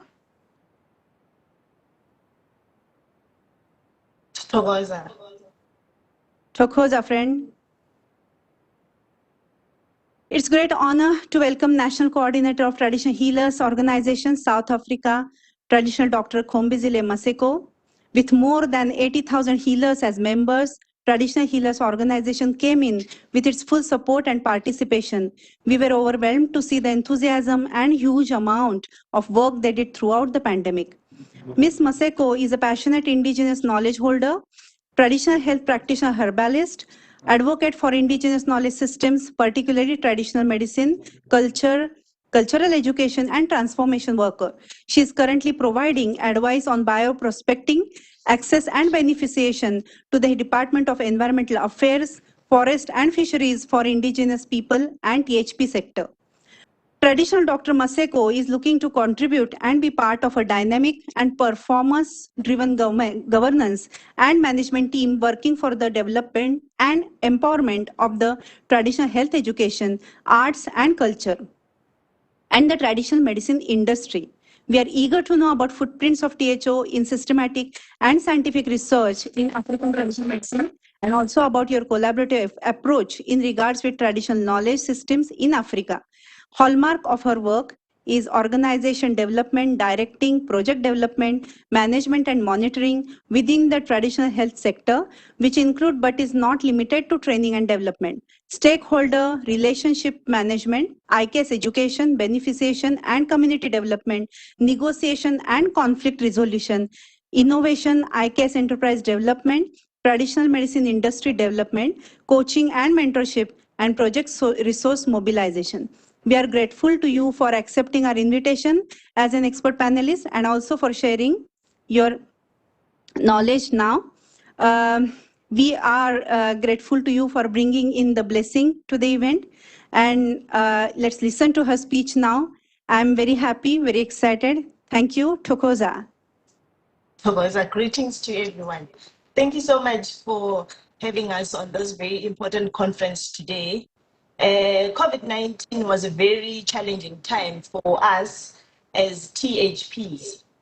COVID-19 management with non-medicinal African healing practices were employed during this time of COVID-19. COVID-19 pandemic was a testing time, yet a phase of unlearning and learning for many modern city dwellers.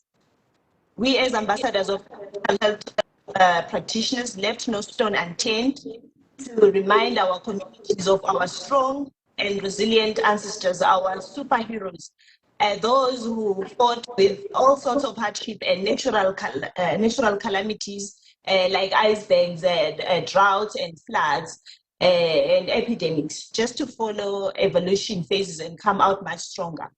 As community health leaders, this was our taste to bring in traditional African lifestyle with balance of our immunity systems to get in line with our natural African genetics. A healthy routine advised and monitored in communities in line with the traditional African culture. You wake up with sunrise to absorb fresh natural energy. A healthy person wakes up early in the morning, much early in summer than winters and rainy days. Ideally at 4 a.m. starting with the daily duties like making fire. Males in households and then males in households and cross chop firewood to make fires while females cook for the family. Males do outdoor work like collecting wood, farming, hunting, and community work. City dwellers are advised early start of the day to maximize alignment of body energies to natural energies. And then the diet. Ideal traditional African breakfast comprises of maize flour porridge called pap or soft porridge, or leftover food if available. Meat, if available, is prepared during midday for midday meal. And then also for dinner, we have the same that we had for dinner. It could also be leafy vegetables. Heads of domestic animals comprises of goats, cows, and then they are used as a source of milk and meat. Our traditional herbs, we have plenty of herbal tonics for recovery and revitalization of mild to moderate symptoms. Those we advise to include in dietary regime. City dwellers also follow this routine, but advised to have available multigrain bread, eggs, veggies, fruit, and lean meat. Women in households spend early morning hours in preparing soft porridge for the family, as mentioned above. Our challenge in this pandemic was to make a good meal available to our fraternity who lost daily wages and were suffering in this difficult period. Exercises. A healthy African person is strong, statured, yet content being. He seeks for the revitalization of his natural health with the help of exercise, art forms like drumming and dancing. It's an essential thing for us to be in direct connection with nature and re-establishing our spiritual connection with nature in form of long walks, running, and treks. A traditional African community spends substantial time of the day outdoors for farming, hunting, community work, where we need to take long walks. Most challenging part of COVID-19 management was also the period of lockdown when people couldn't move out of their household and shelters. For an African person, not being outdoor is the most difficult task. And for majority of people, this period brought they held loose in form of unemployment and related health risks due to lack of motility and healthy foods. Here, our traditional wisdom came in as help with the guidance from the times when they faced natural calamities and were stuck or stranded. A true African instinct is to stay strong and fight to any challenge, but staying respectful to nature and sacred spirit. We advised and ran weekly on-site workshops to encourage traditional health practitioners to practice exercises like stationary jogs, walking at least 4 kilometers within the lockdown rules, and even stretching exercise for keeping healthy.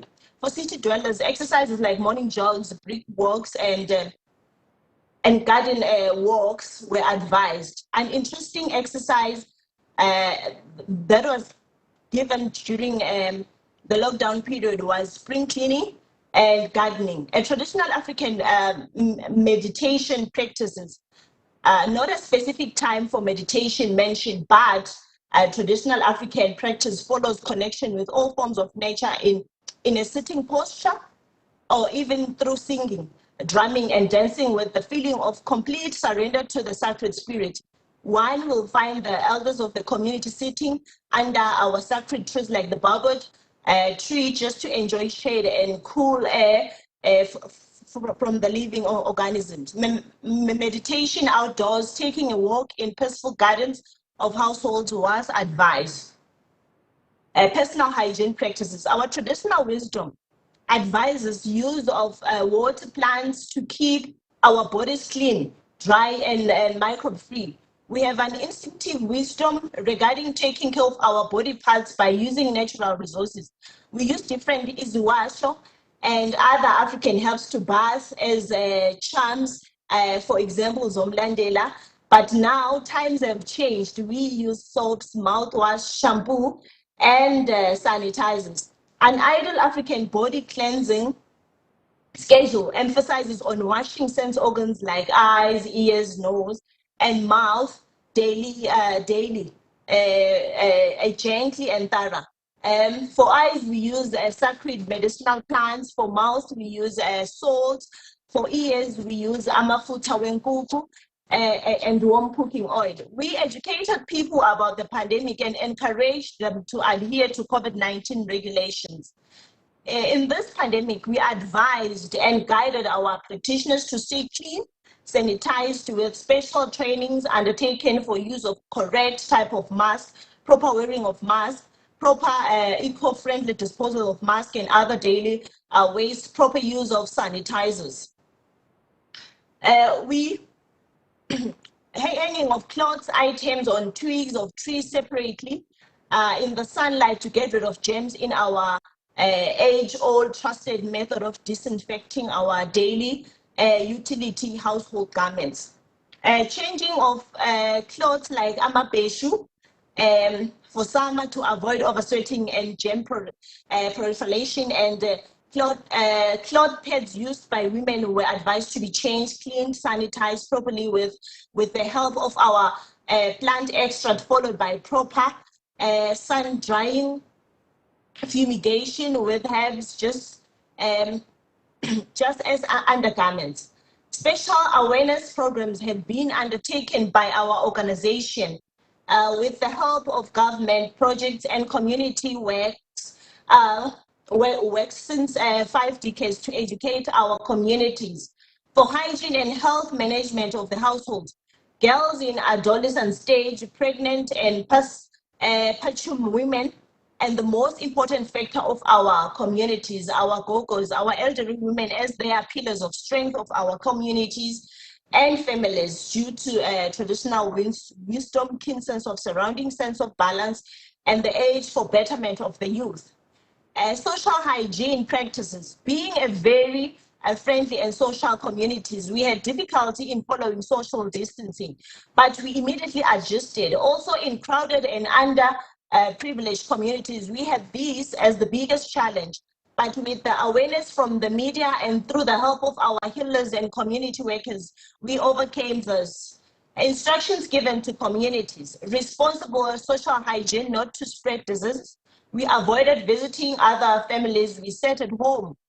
Teachings by the elderly on personal conduct and development. Counseling from elderly of the community.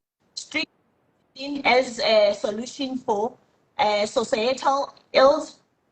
Teachings and instilling discipline about sexual reproductive organs. For example, do not engage sexually until you are married. There were the most respecting elderly and oneself. There must not be standing water, as it is a home for mosquitoes. Isolation and purification for COVID-19 positive patients. We help the government, entities, and communities to isolate the patients and strictly advise that if you have a contagious disease, do not mingle with other people and keep a safe distance. There was separate huts or dwellings arranged for the patients. The households were kept clean and sanitized with herbs. Bed energy cleansing techniques. We have certain rituals in our traditions to cleanse a person's spirit and household from impact of negativity. We performed these following rituals: burning of essence, performing rituals over pasha, cleaning of the body with application of herbs as per the symptoms. Thokoza, thank you so much. Thank you, Bakomuzile. It's a great pleasure to listen to you. I'll come back to you again with question later once all the presentations are done. Thank you. Thokoza, Doc. And Chakoza, friend. Now here we have Professor Naiba Paleni. Chakoza Professor, we take great pride to welcome you for this panel discussion. Professor has obtained a master's at the former University of Natal and a doctorate at the University of Strathclyde in Scotland. He is an honorary research professor at the Durban University of Technology and a visiting professor at Wal University of Technology. He was appointed by the Minister of Health to serve as a member of the Interim Traditional Health Practitioners Council of South Africa. He previously served as leader of the Traditional Medicine Program, Director of the Center for Occupational and Environmental Health, Operations Director of the Doric Duke Medical Research Institute, and Deputy Dean of Nelson R. Mandela School of Medicine, University of KwaZulu-Natal. In 2007, he was appointed the DST NRF Research Chair in Indigenous Healthcare Systems. He has been a member of the Presidential Task Team on African Traditional Medicine, Deputy Chairman of the KwaZulu-Natal Provincial Council on AIDS, and the WHO African Regional Office Expert Committee on Traditional Medicine. He is among 20 best authors globally on integration of traditional medicine practices into mainstream medical care, selected by an international committee of experts from the Inter-Academy Medical Panel and other renowned international scholars. Let's listen to his speech now.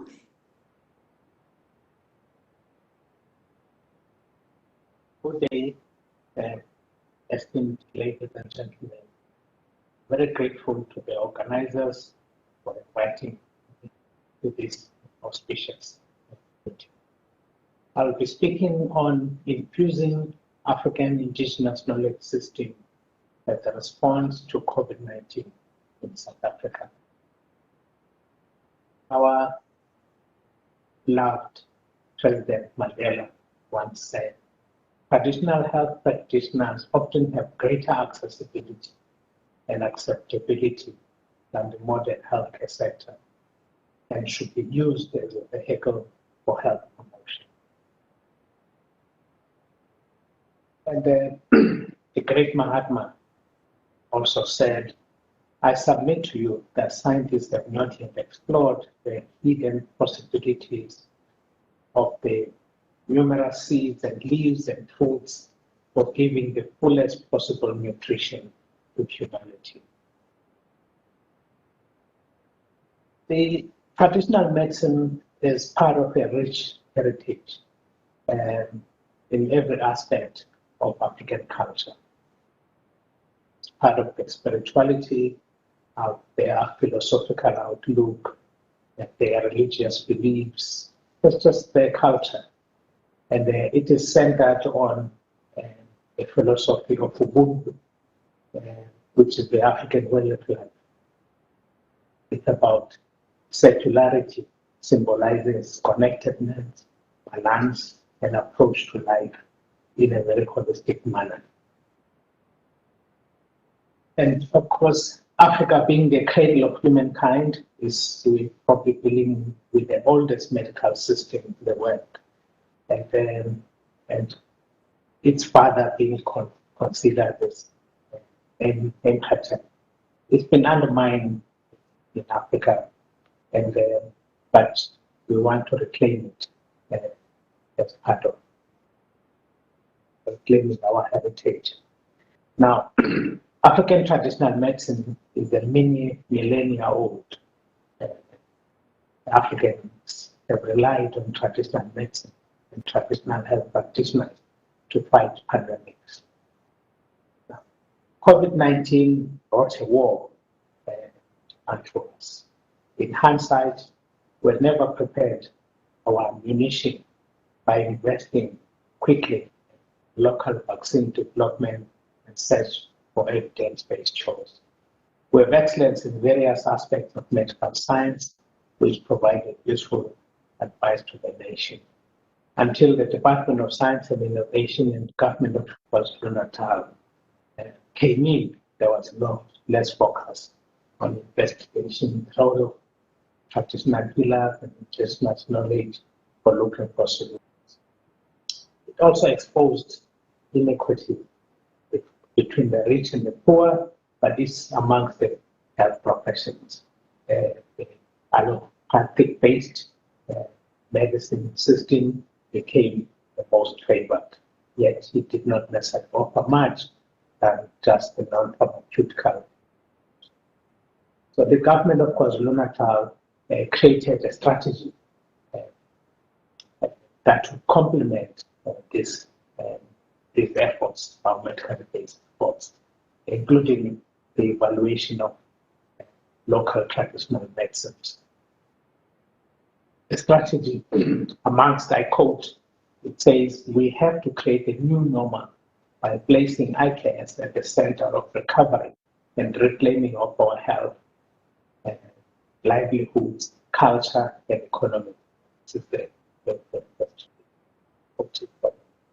But there was another development led by WHO, the Africa CDC, the AU Commission, following the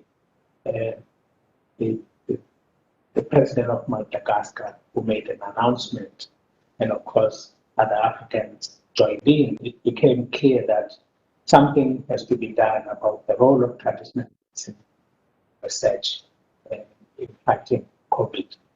An expert committee was set up, which developed a clinical protocol that was meant to fast-track research on African traditional medicines for COVID and sharing data. Because it's not an easy work to do once you get presidents involved. It became such a bureaucratic process, but there's good progress. Amongst those were guidelines that were set up by the National Department of Health and WHO itself, because it's obvious that traditional health practitioners would have many clients during this pandemic. They needed to be empowered to protect themselves and clients. They needed to be familiarized with common symptoms associated with COVID, and of course the fact that this disease affects people differently, some severely, some mildly. Of course, amongst those things was the education around this, and the fact that should symptoms persist, there must be a referral path to a medical facility. Clearly, there's no vaccine. It's a highly infectious disease, and there are ways that we can assist those with mild symptoms. And amongst those is the fact that there is a need to collaborate with scientists where people have products that they think can help, Clearly, people have their own self-help mechanisms based on their indigenous ways of living, but that then was quite useful to begin to do that. But before I just mention the research part, is to then say, let's go to this strategy that is the work of WHO and National Department of Health. But in this one was their understanding that IKS is policy, and that it needed to be grounded, including government departments, Afrocentrically, that did not have practitioners, civil society, and universities. Just going to highlight this one from the strategy, which was talking to psychosocial, dealing with mental health issues, spirituality, and of course, there was also evidence of substance abuse, because people, last year in particular, we had a hard lockdown, which affected many poor people without access to food, and many such challenges. And it became important to realize that you are not only going to deal with only the medical, non-pharmaceutical issues, but you also deal with mental health, including our African spirituality, which traditional healers support. And that there should be prayers, incense, people speaking to their ancestors as part of their own coping mechanisms. At the same time, laboratory research was beginning to be conducted within the province and promoted. And the Minister of Science and Innovation then launched a program that will now conduct research on our indigenous medicine. So we looked at repurposing plants based on their knowledge of use for respiratory and viral diseases. We had to produce laboratory quantities of these extracts for testing, and then we start to evaluate them for cytotoxicity, for efficacy against the virus. And of course, we used amongst these enzyme-based assays, especially targeting the H2 sector, which we know is targeted by the virus. We looked at that, and of course, cell is just a representation of the assay. Of course, set up the virus, Lyme virus assay, and that we could actually treat these extracts to see what is active. It's just a selection of these results, some of these extracts, and that we could see. The beautiful thing, we could see that the selectivity index, the clearly binding of this H2 inhibitor, we could see that it is specific, and these ones range to selectivity and about 5. We also have other products, and the selectivity index rises, which was giving us hope. So we can prevent the binding of the virus to this interaction. But we could also look at, do they kill the virus?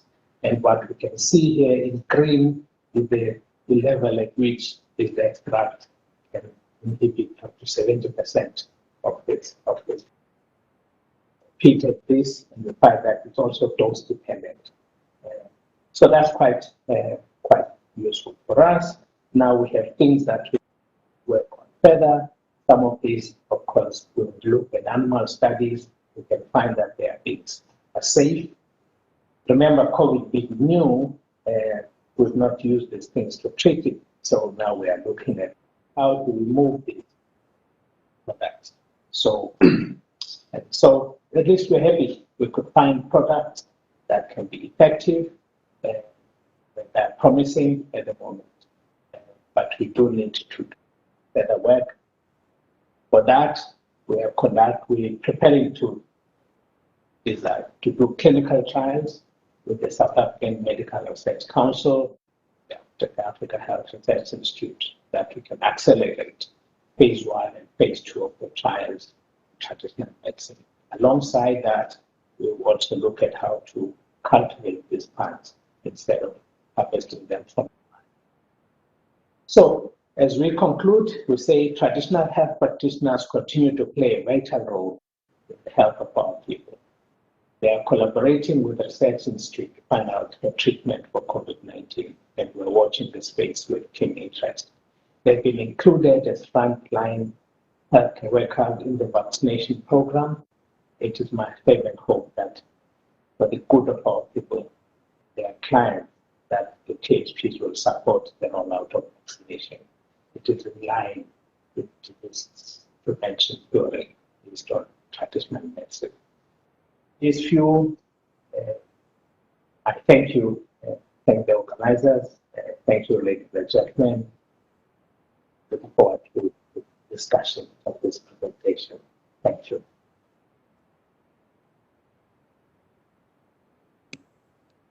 Siyabonga, Professor Nzeba. Now, next expert is Mr. George Kandiro.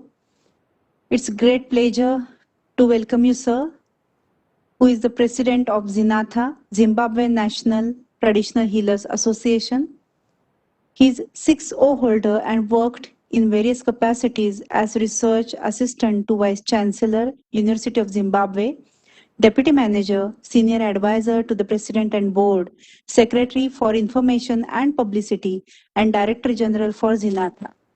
His responsibilities are liaise with various government departments up to highest level, that is Parliament, uphold all association regulations as stipulated by the Act, promote research, administrative, legal, and other arms of the association, traditional and social commentator for various media houses, advisor to the government and country pertaining traditional, spiritual, and health issues, board member for the Traditional Medicines Practitioners Council, research development up to patent size or stage of traditional medicine, for example, Gundamiti, collaborations to assist with traditional medicine development as well as training for traditional healers with other NGOs.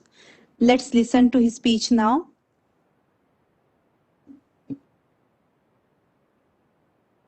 Good morning. My name is George Kandiro. I am the president of Zenata. Zenata meaning Zimbabwe National Traditional Healers Association, which was formed in 1980. We've got a membership of over 40,000 members. We take anyone who uses natural means to help patients. With the advent of COVID-19, it has really wreaked havoc everywhere to everyone. We as an association saw it fit so that we also do our part. We also played our part when HIV came onto the scene. So this time around, we've looked into it and seen that this is another virus, but which doesn't have a cure. So what we are concentrating mostly on with our herbs is trying to find things that can boost the immune system naturally so that one's body can react naturally to the pandemic. And maybe on the social side, we also have counselors. We also have people who do the spiritual. So you'd find that our people also believe in our tradition, and they work hand in hand, so to speak, where one also needs that comforting, needs to know that the spirits are okay. So we are not just dealing with the curative aspect of COVID-19, but we also go into the social, which is the spiritual, where one then maybe goes into a trance and then tells you that everything else is okay, but this is something that will pass. But we've seen out of where patients have been experiencing symptoms related to COVID or have been tested pieces of regulation. We make sure that people are tested before we embark on trying to assist them. The herbs that we've got at hand are really doing well for these patients. So I think that's thumbs up for us. We always are there for the occasion. But in relation to yoga, you see, it's very interesting for this to really, for people to understand what it is, because at times ignorance also makes people not understand what exactly is happening. I think going back to what Zenata does or what we do, it's just natural means of therapy. To any disease, we talk of your BP, we talk of your sugar, we talk of your STIs, we talk of your fatigue. We've got natural herbs that can assist in all these aspects. So I really don't think there is that connotation. Even if you talk of the spiritual as well, you'd find, look, this is a gift that someone possesses, where they're able to go into a trance, where they're able to tell you about your future, they're able to tell you about your past, and even the present, what is affecting you at that present moment. So this is something that our people have always believed in. And out of a survey which was done by WHO, it's revealed that up to 85% of the average Zimbabwean uses traditional medicine for one reason or another, which is quite a significant figure, and we feel that we are contributing to the health delivery system. Government also acknowledged this in the form of an act of parliament that we adhere to. We've got a code of conduct, so this is nothing that is being done backdoor. For those who might not know, that we've got legislation that has been approved by government, and our people in all their different areas of specialization are doing significant work towards the improvement of the health of our people. So I think more should be done in terms of research, more funds, more facilities availed to this sector to make sure that more research is carried out scientifically now to see what the active ingredients are, and more production of these herbs, of these immune boosters, and any others that need to get to the populace, need to be done, with the efforts of other players as well, because it has been proven and it is working, and our people are on the ground and doing a lot of work. Thank you for this opportunity. Thank you so much, sir. It was a great honor. And I'll come back to you once we start the questions. And now, on Indian panel, we have Dr. Ishwar Basavreddy. Namaskar, Dr. Basavreddy. It's great honor. Namaste, sir. It's great honor to introduce you, who is the director of Morarji Desai National Institute of Yoga, Minister of Ayush, Government of India, New Delhi, since the last 16 years. He is the head of Institute Yoga Certification Board, Minister of Ayush, Government of India since 2018, Project Director WHOCC, Traditional Medicine Yoga since 2013, Additional Charge of Advisor, Yoga and Naturopathy, Ministry of Ayush, Government of India during 2019-2020, Additional Charge of Director, CCRYN from 2010 to 2012 and 2019 to 2020, and the President of National Yogasana Sports Federation. He's MS in Physics, MA in Philosophy, PhD in Yoga Philosophy. He has done 2 PG diplomas, tremendous experience in yoga education, training, therapy, and research. He has traveled extensively, almost covering the globe, and represented MDNIY and Government of India. His humongous work in promotion, propagation, and research in the field of yoga is quite astonishing and a great inspiration for all of us. I feel extremely privileged to have his expert guidance in South Africa almost for more than a decade now, and feel grateful to have him as academic expert for the first national conference of Ayurveda organized by our institute, the Ayurveda Foundation of South Africa in 2009, and also for the following events. He has been instrumental in establishing 159 yoga wellness centers, 4 yoga therapy centers in tertiary hospitals, 20 yoga wellness centers in CGSH dispensaries, and 4 yoga centers in SAI Stadia. Let's listen to his speech. It's so much to learn from him. Thank you so much, sir. ॐ शान्ति शान्ति शान्तिः Namaste, Honorable Chairperson, respected panelists, very learned scholars, and all the viewers, my pranams to you all. Hearty greetings to you all on the occasion of 7th International Day of Yoga. It's my proud privilege to present some of my views on yoga for COVID-19 pandemic conditions. Let me explain what are the silent features of yoga. Spirit is the essence of man, and spirituality is the essence of yoga.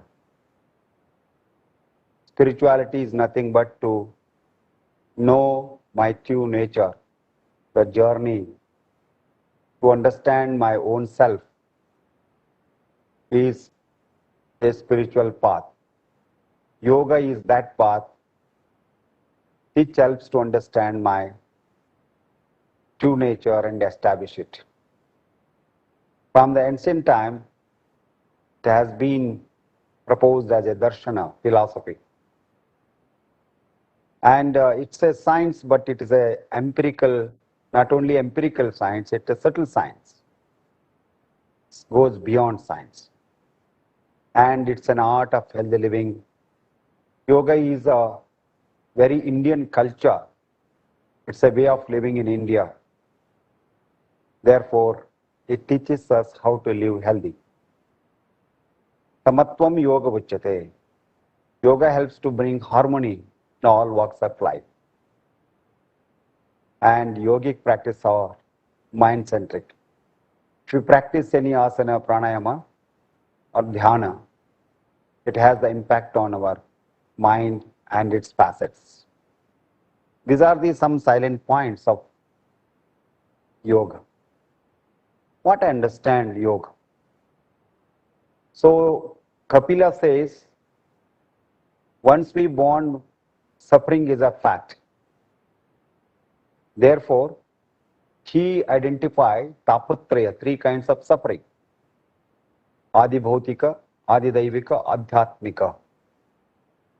Complete cessation of all 3 kinds of suffering and its root cause.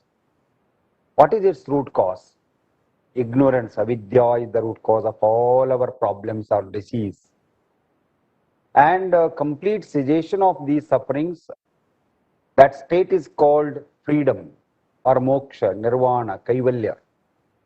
Different Maharshis have given different names according to their perception of the freedom. And the spiritual discipline which leads to such a freedom is yoga. Therefore, yoga gives all kinds of freedom, freedom from sufferings, antatika, permanently, because it helps to understand what is true, what is not true. That is the true nature of yoga. And what is the role of yoga in health and well-being? You can see from the ancient time till today, yoga has been promoted as or practiced as a preventive medicine and health promotion.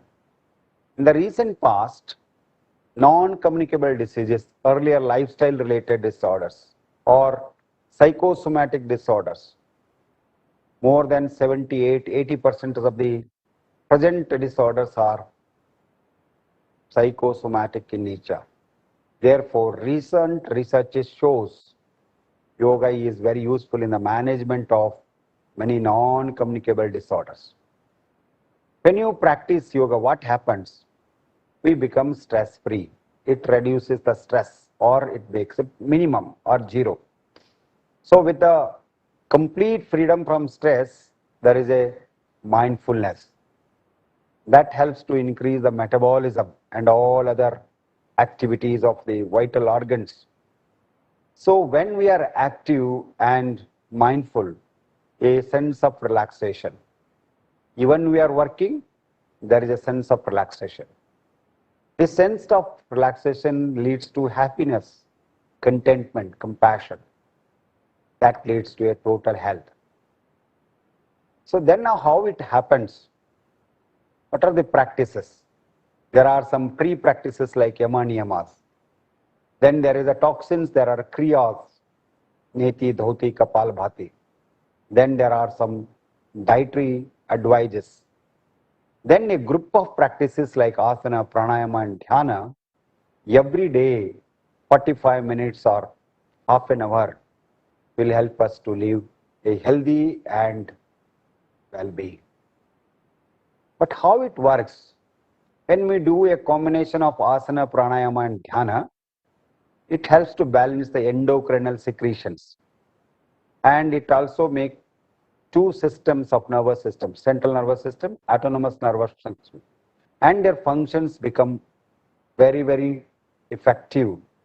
Balanced sympathetic and parasympathetic activity leads to mind-body coordination. That mind-body coordination leads to calmness, relaxation, refresh. So that is the health and harmony. How simply I am explaining how it works. How you advocate the yoga? So we talk about yoga. Oh, just start some asanas. No.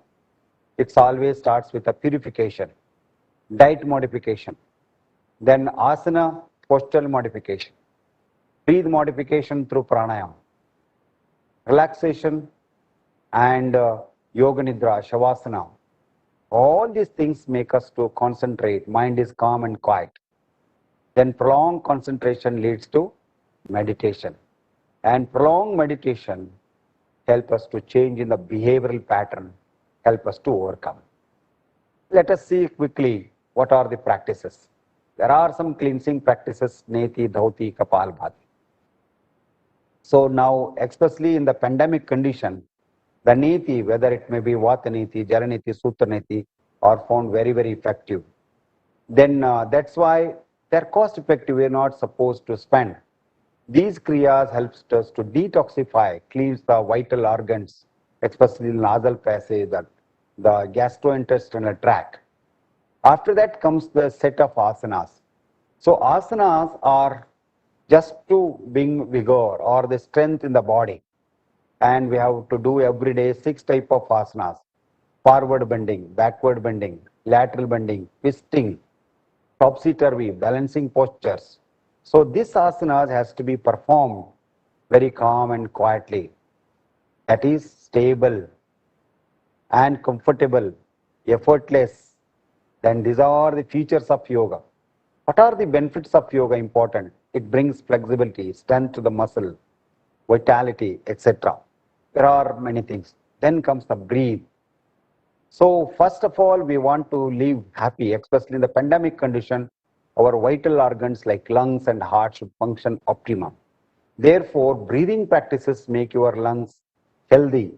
Healthy lungs to the healthy heart to the healthy vagus function, healthy vagus to the healthy prana or control of prana, balanced prana, then prana to the mind. This is the channel how we work. So then these are all the comes to the last, dhyana. Dhyana is most important. What are the effects of dhyana?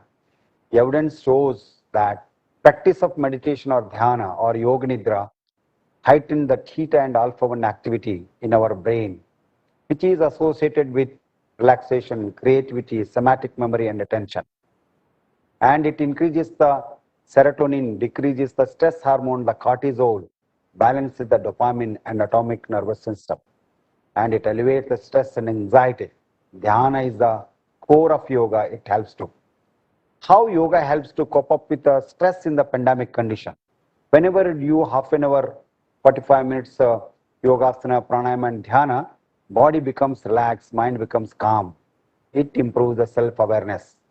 Calmness of mind increases serotonin and GABA, decreases in the cortisol and dopamine. This is how yoga works.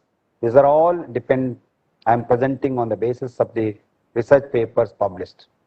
Now let us come to the particularly, I have explained you the yoga practices which are being used in the stress condition and also in the coronavirus disease condition. So the pandemic global spread of coronavirus infection caused severe acute respiratory syndrome that is called coronavirus 2, SARS-CoV-2. Most people infected with COVID-19 virus will experience mild or moderate respiratory illness. You all know that. So immunity of the host is an essential requisite to facilitate the eradication of infections. Therefore, we have to develop the immunity power. For improving the immunity power, so three things are very much essential. One is the proper nutritious diet. The second one is the physical activity or yoga practice. Third one is the quality of sleep. So what is the impact of yoga on immunity? Research shows yogasana practices or yoga practices, dedicated pranayamas, meditation and mantras could provide a broad spectrum immune buildup in the body so that viral infection could be averted, virulence is reduced. So a study on healthy individuals doing transcendental meditation showed higher blood levels of B lymphocyte series as well as natural killers NK cells compared to the non-meditators. It's a controlled study. Therefore, and the study suggests the lot of effect of yoga, especially the pranayama and meditation, on the prevention and management of yoga. 1 month integrated yoga in patients suffering from HIV-1 infection has reported a significant reduction in the viral load with an increase in the number of CD4 immune cells and improvement in their psychological states. Most importantly, it's not only useful as an adjunctive therapy, but it cope up with the stress and it keeps up the mental balance. So our institute has done some research studies on yoga in COVID-19 condition. There are two researches. One is we have completed successfully, another one is which is ongoing. Efficacy of pranayama on positivity rate in people exposed to COVID-19 patients and their mental state, a randomized control trial. Then another one is efficacy of virtual video-based regular yoga program, antioxidant status, immune function and stress hormone response in healthy population and patients recovered from COVID-19 diseases. A randomized control trial. The study is going on. So these are all the studies. It shows the highly sequent results of our projects, including the pranayama intervention, is not costly, can be self-administered, and even supervised from the distance. While studies with a large sample will help validate our findings, the sample of intervention of pranayama can widely be adopted among those exposed to COVID-19 risks to prevent the infection and improve quality of life.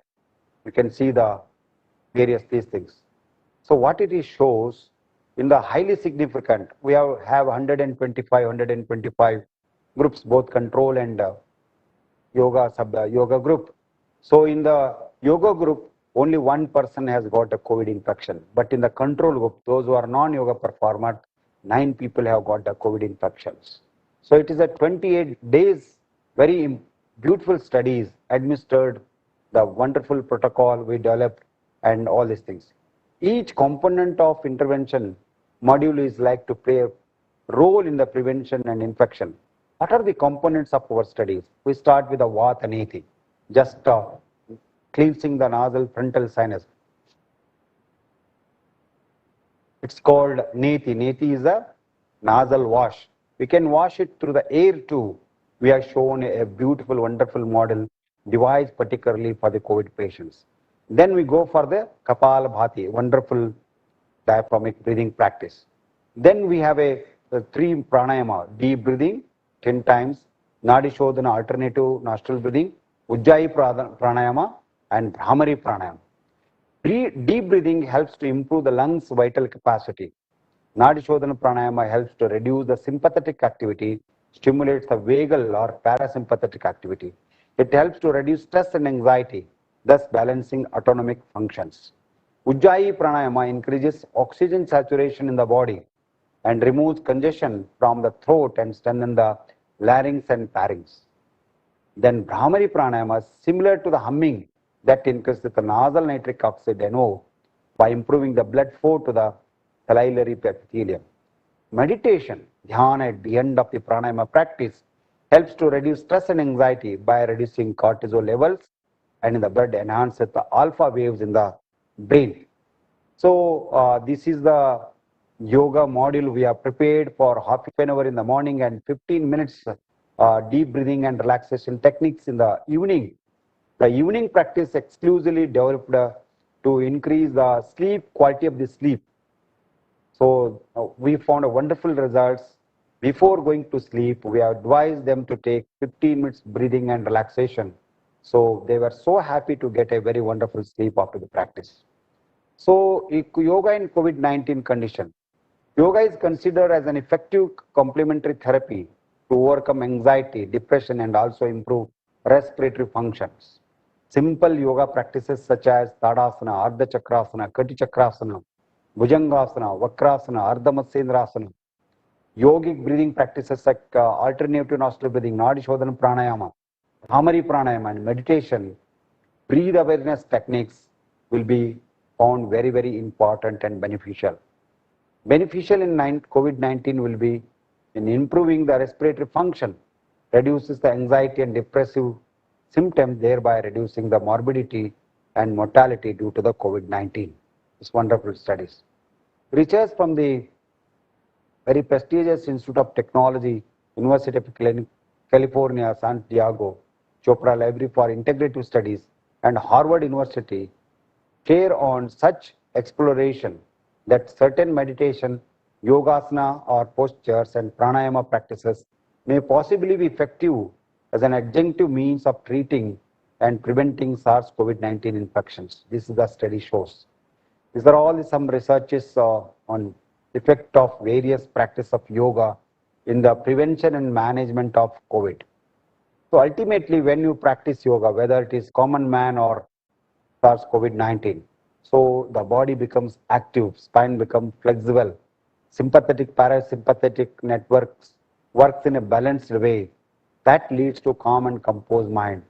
Positive emotions, we do actions but in a relaxation mode, and it brings up the bliss which is within. So that is the beauty of yoga, 45 minutes every day. For this, I am very proud to say that our institute, Morarji Desai National Institute of Yoga, is a WHO collaborative center. And under this is the third term, consecutive term, we are getting it a privilege to be a WHO center. We developed a MAF and also we developed several modules, yoga protocols for the management of many psychosomatic disorders. Now also in the COVID-19 condition also, we are coming up with a wonderful protocol which is being validated. With these few words, I take this opportunity to thank one and all for your patient sharing, of which the conference a grand success. Thank you. Jai Hind. Om Shanti Shanti Shanti. Thank you, sir, for your systematic and scientific lessons about yoga. Now we'll go ahead to the next panelist from Indian panel, Dr. Pramod Patil. Namaskar, Dr. Pramod Patil. We are extremely delighted to have you as a representative of integrated effort of yoga with modern medicine. A news created a great stir since first wave of COVID-19 was there, as Dr. Dhananjay Kelkar, head of Dinanath Mangeshkar Hospital, Pune, declared about the success of Dr. Patil's evidence-based research in yoga techniques to protect their staff from catching infection of COVID-19 and also for a successful and early recovery of patients in their hospital. This team of doctors was working under expert guidance of Patil as he leads Yoga Center at Dinanath Mangeshkar Hospital and offers yoga practice batches for various schools of yoga. He recently finished study on Jalaneti and its impact on COVID-19 symptoms. Let's listen to his speech now.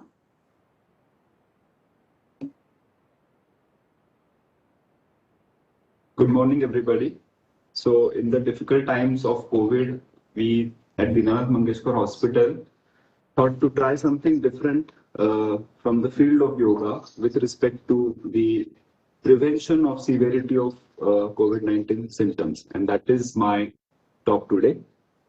So all of us, we know that WHO declared the severe acute respiratory syndrome caused by coronavirus, that is COVID-19, a pandemic in early 2020. In May 2021, almost around 150 million confirmed cases of COVID-19 and over 300 million deaths worldwide were occurring. The novel coronavirus is transmitted from person to person through respiratory droplets and also through contact and fomites. It uses the ACE2 cell receptors for mucosal invasion. ACE2 cells are abundant throughout the respiratory tract. It causes cessation of the beating of the cell cilia of the respiratory tracts. So an introduction about Gelati, that is nasal irrigation. It is an ancient Ayurvedic medical tradition from India that bathes the nasal cavity with water. It is suggested to improve the functioning of the nasal mucosa by cleansing, removing inflammatory mediators and irritants, promoting healing, and increasing the frequency of ciliary beating. Gelati is performed using a Gelati pot. About 120 ml of water is taken in the pot. The spout of the pot touches one nostril and the individual tilt their head to the opposite side along with a slight forward bend at the waist. The water flows from the pot into one nostril, travels behind the nose into nasopharynx and then into another nostrils and then leaves the nose. So what is the evidence around the benefits of Gelati? Saline nasal irrigation decreases viral upper respiratory tract congestion, allergic rhinitis, and chronic rhinosinusitis.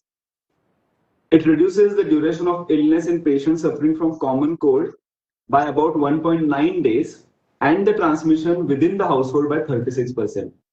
About 80% of the population residing in Vietnam, Laos, Thailand, and Cambodia practices nasal irrigation, which might be the reason behind lesser cases and fewer deaths in these countries. So, rationale for our current study, the pandemic led to the shortage in the medical facilities. There is a clearly evidence that Gelati, alternative medicine, helps in mitigating the symptoms of viral respiratory infections. Promoting Gelati is cost-effective and time-effective, requires negligible medical knowledge and learning, and has only transient and mild side effects. The effects of Gelati on mitigating the symptoms of COVID-19 have yet to be reported. Dinanath Mangeshkar Hospital and Research Center, Pune, advocated practicing Gelati twice a day to its employees during the pandemic and also provided training to practice Gelati. Data regarding the performance of Gelati was maintained by the hospital. Now, data on the individuals that fit the following criteria were considered for the analysis.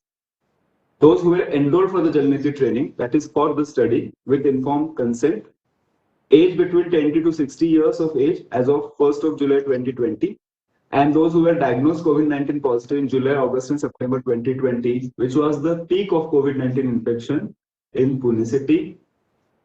So this is our basic study design. We divided the groups into compliant and non-compliant groups. Doing Gelati every day is of great importance because we believe that it has got no longer lasting immunity. Its immune benefit remains only for the day, and hence it has to be done every day. So those who perform Gelati equal or more than 7 times a week were considered as compliant, and lesser than those were considered as a non-compliant. And total sample for consideration of the analysis was up to 86.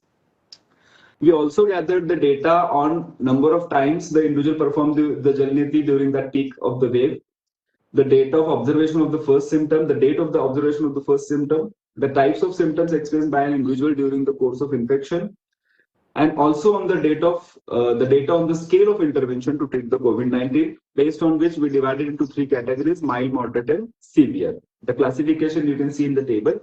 However, this data is still under analysis, and we have so far only considered up to first 3 points for the analysis, which is included in this presentation. And the data on analysis on mild, moderate, severe is still under analysis. So, does Gelati affect the incidence of infection?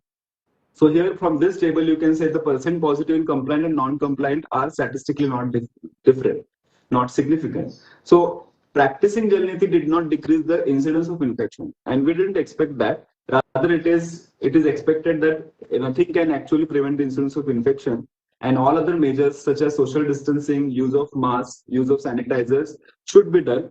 So incidence of infection is not getting affected by the practice of Gelati. But now we divided the symptoms into respiratory symptoms and non-respiratory symptoms. These are like that, as you can see in the table. And the reason for classification is that we consider local symptoms as respiratory, and we were hoping that these respiratory symptoms, which are more of a local symptoms, shall get reduced by the Gelati. So here is the data which we have analyzed here, and you can see that the respiratory versus non-respiratory symptoms in Gelati compliant groups, the respiratory symptoms in Gelati compliant and non-compliant group, they differ significantly with respect to their incidence. So result is total incidence of respiratory symptoms was significantly lower in Gelati compliant group. What about the non-respiratory symptoms? So these all are the non-respiratory symptoms which you can see in the table. And if you can look at this, then the results are not significant. So Gelati is helpful in reducing the incidence of respiratory symptoms, but it is not effective in reducing the incidence of non-respiratory symptoms. We also calculated the number of symptoms and the effect of Gelati on number of symptoms. So here you can see the difference that Gelati compliant and non-compliant group differences with respect to average number of symptoms per person. So the mean difference is statistically significant in this case. So practicing Gelati definitely reduced the average number of symptoms experienced per person. With respect to number of symptoms, so we divided the individuals into 2 categories, those having symptoms more than 5 and those having symptoms less than 5. If you look at the differences between the compliant group and non-compliant group with respect to total number of symptoms. So the results are the number of individuals who perform Gelati more than 7 times in a week prior to or being diagnosed with COVID-19 were more in the group experiencing less than 5 symptoms, and which is statistically significant. So practicing Gelati definitely has got effect with respect to number of symptoms a person can experience, but it also has got a short-term effect. And here you can see that number of symptoms are also getting affected. And Gelati definitely, if practiced 7 or more than 7, in this study group was found to have an association with symptoms less than 5. So in conclusion, Gelati did not decrease the incidence of infection. Gelati decreased the incidence of respiratory symptoms. Gelati decreased the average number of total symptoms, respiratory and non-respiratory. Gelati had a short-term effect and it needs to be practiced regularly for optimum benefits. And data analysis with respect to disease severity is still in progress. Thank you. Thank you, Dr. Patil. It was really enlightening for us to know about your Gelati project in your hospital. It was quite interesting to know about the nasal irrigation techniques in Africa as well. Now we will come to that point where we will be asking questions to the presenters. First, traditional Dr. Bakhumbi Zile. Ma'am, are you there? Hello?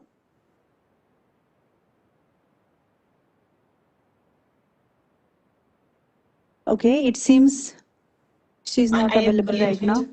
Okay, yeah. Okay. We can't see you in your video, so I thought I should ask if you're, yeah. Thank you so much. Now we can see you. Ma'am, it's really commendable work done by THO in this pandemic. We are really proud of you all, especially when you had to go to the every person, reach every person in the community, even having that threat of contracting COVID-19. That kind of courage all of you have showed. Hats off to you. I have a question for you, and as we are getting late, so I would expect that you quickly answer that. What was the vision behind designing ATPHC course, first of its kind integrated medical course for THO, where you have collaborated other science, traditional sciences with African science?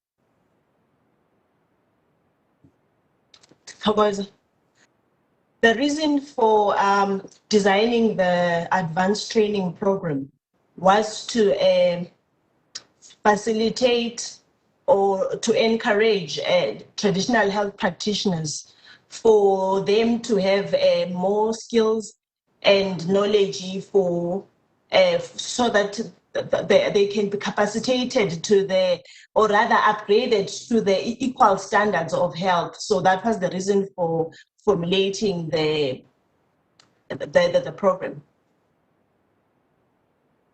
Thank you, ma'am. Thank you so much. Now, next question is for Professor Taiba Galini. Professor, hello.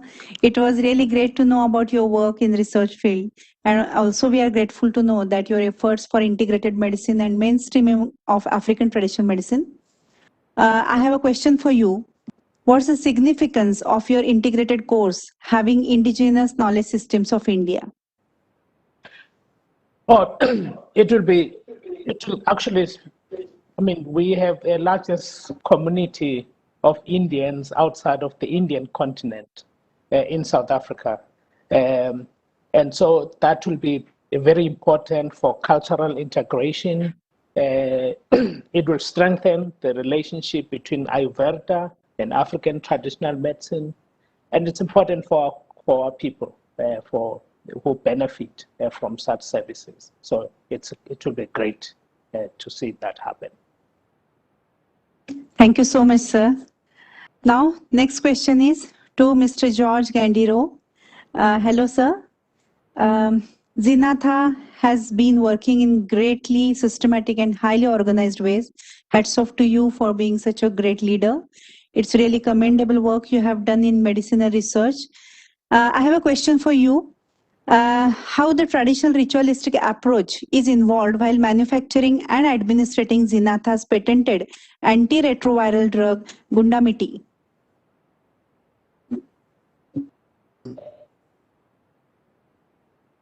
Talking about Gundamiti, that is a very interesting development. This was in the 90s, and we got a lot of government support to attain that patent for the drug. And we are hoping that we get back to that same level, because at that time we had Dr. Timothy Stems. Unfortunately, he's late now. He was the Minister of Health, and he wanted to make sure that traditional medicine attains or gets to a certain level. Right now with COVID, I think with the immune boosters that we are providing, it would also be it would be an advantage if we were to get patents, because with a patent you can now export and you can now get benefits from it and you have rights. The problem that we've been having is that of piracy, where other people come in and they take some of our knowledge. It then comes back as maybe a tablet or maybe as a capsule, which has been developed overseas elsewhere. But then the communities here and us as Zenata don't benefit, including the inventors of these. Thank you, sir. Next question is for Dr. Ishwar Basavareddy, sir. Sir, you have done outstanding and great work in the field of yoga.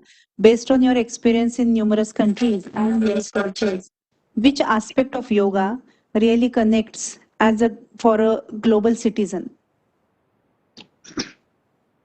The holistic aspect.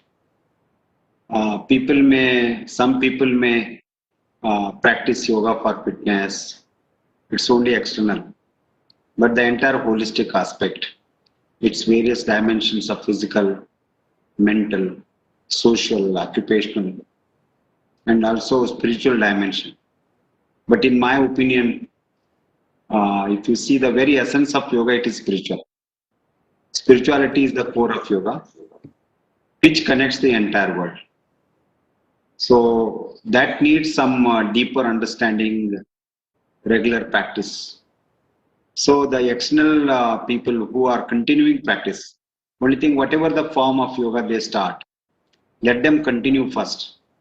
But now I also started just for fitness, increase my body flexibility. In the childhood, as a game, and we used to do very difficult postures.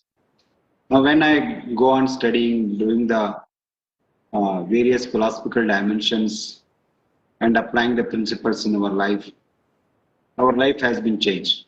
It's a lifelong journey. Therefore, spirituality is the core. Once it comes into the limelight, it unites within, and also it unites the people, it unites the whole nation. That is the message yoga has been given, that is being promoted in the International Day of Yoga. Thank you. Thank you so much, sir. Dr. Patil can't connect with us right now because he has sent his apologies because his mother is struggling with COVID-19. So we are conveying this with you all. Thank you so much, all of you. Here I declare that this academic session has come to the end, and it was wonderful to know about all the expertise work all of you have done, and we are looking forward to have you all in some kind of collaborative work on some common platform. We can work together, bringing in all the traditional aspects like art, even farming and music, all types of arts, all type of skills on some common platform where we can work together. Thank you so much. Jai Hind. Hope the pandemic ends and we meet again in Africa. Yes, sir. Thank you so much. Definitely. We look forward to that. Thank you. Right. It was very memorable days. We spent 3-4 times. I visited. It's wonderful. Yes, I hope sir. so do visit again. Thank you. Thanks. We would like to have all of your blessings again. Yes. Thank you, Thokozani, all of you. All African friends from, yes. Yeah, Thokozani. Thank you. Thank you. Bye. Bye. Just a question. Tomorrow is the same time? Yes, sir. Okay. Tomorrow again, same time. Yeah. Oh. South African, 10 a.m.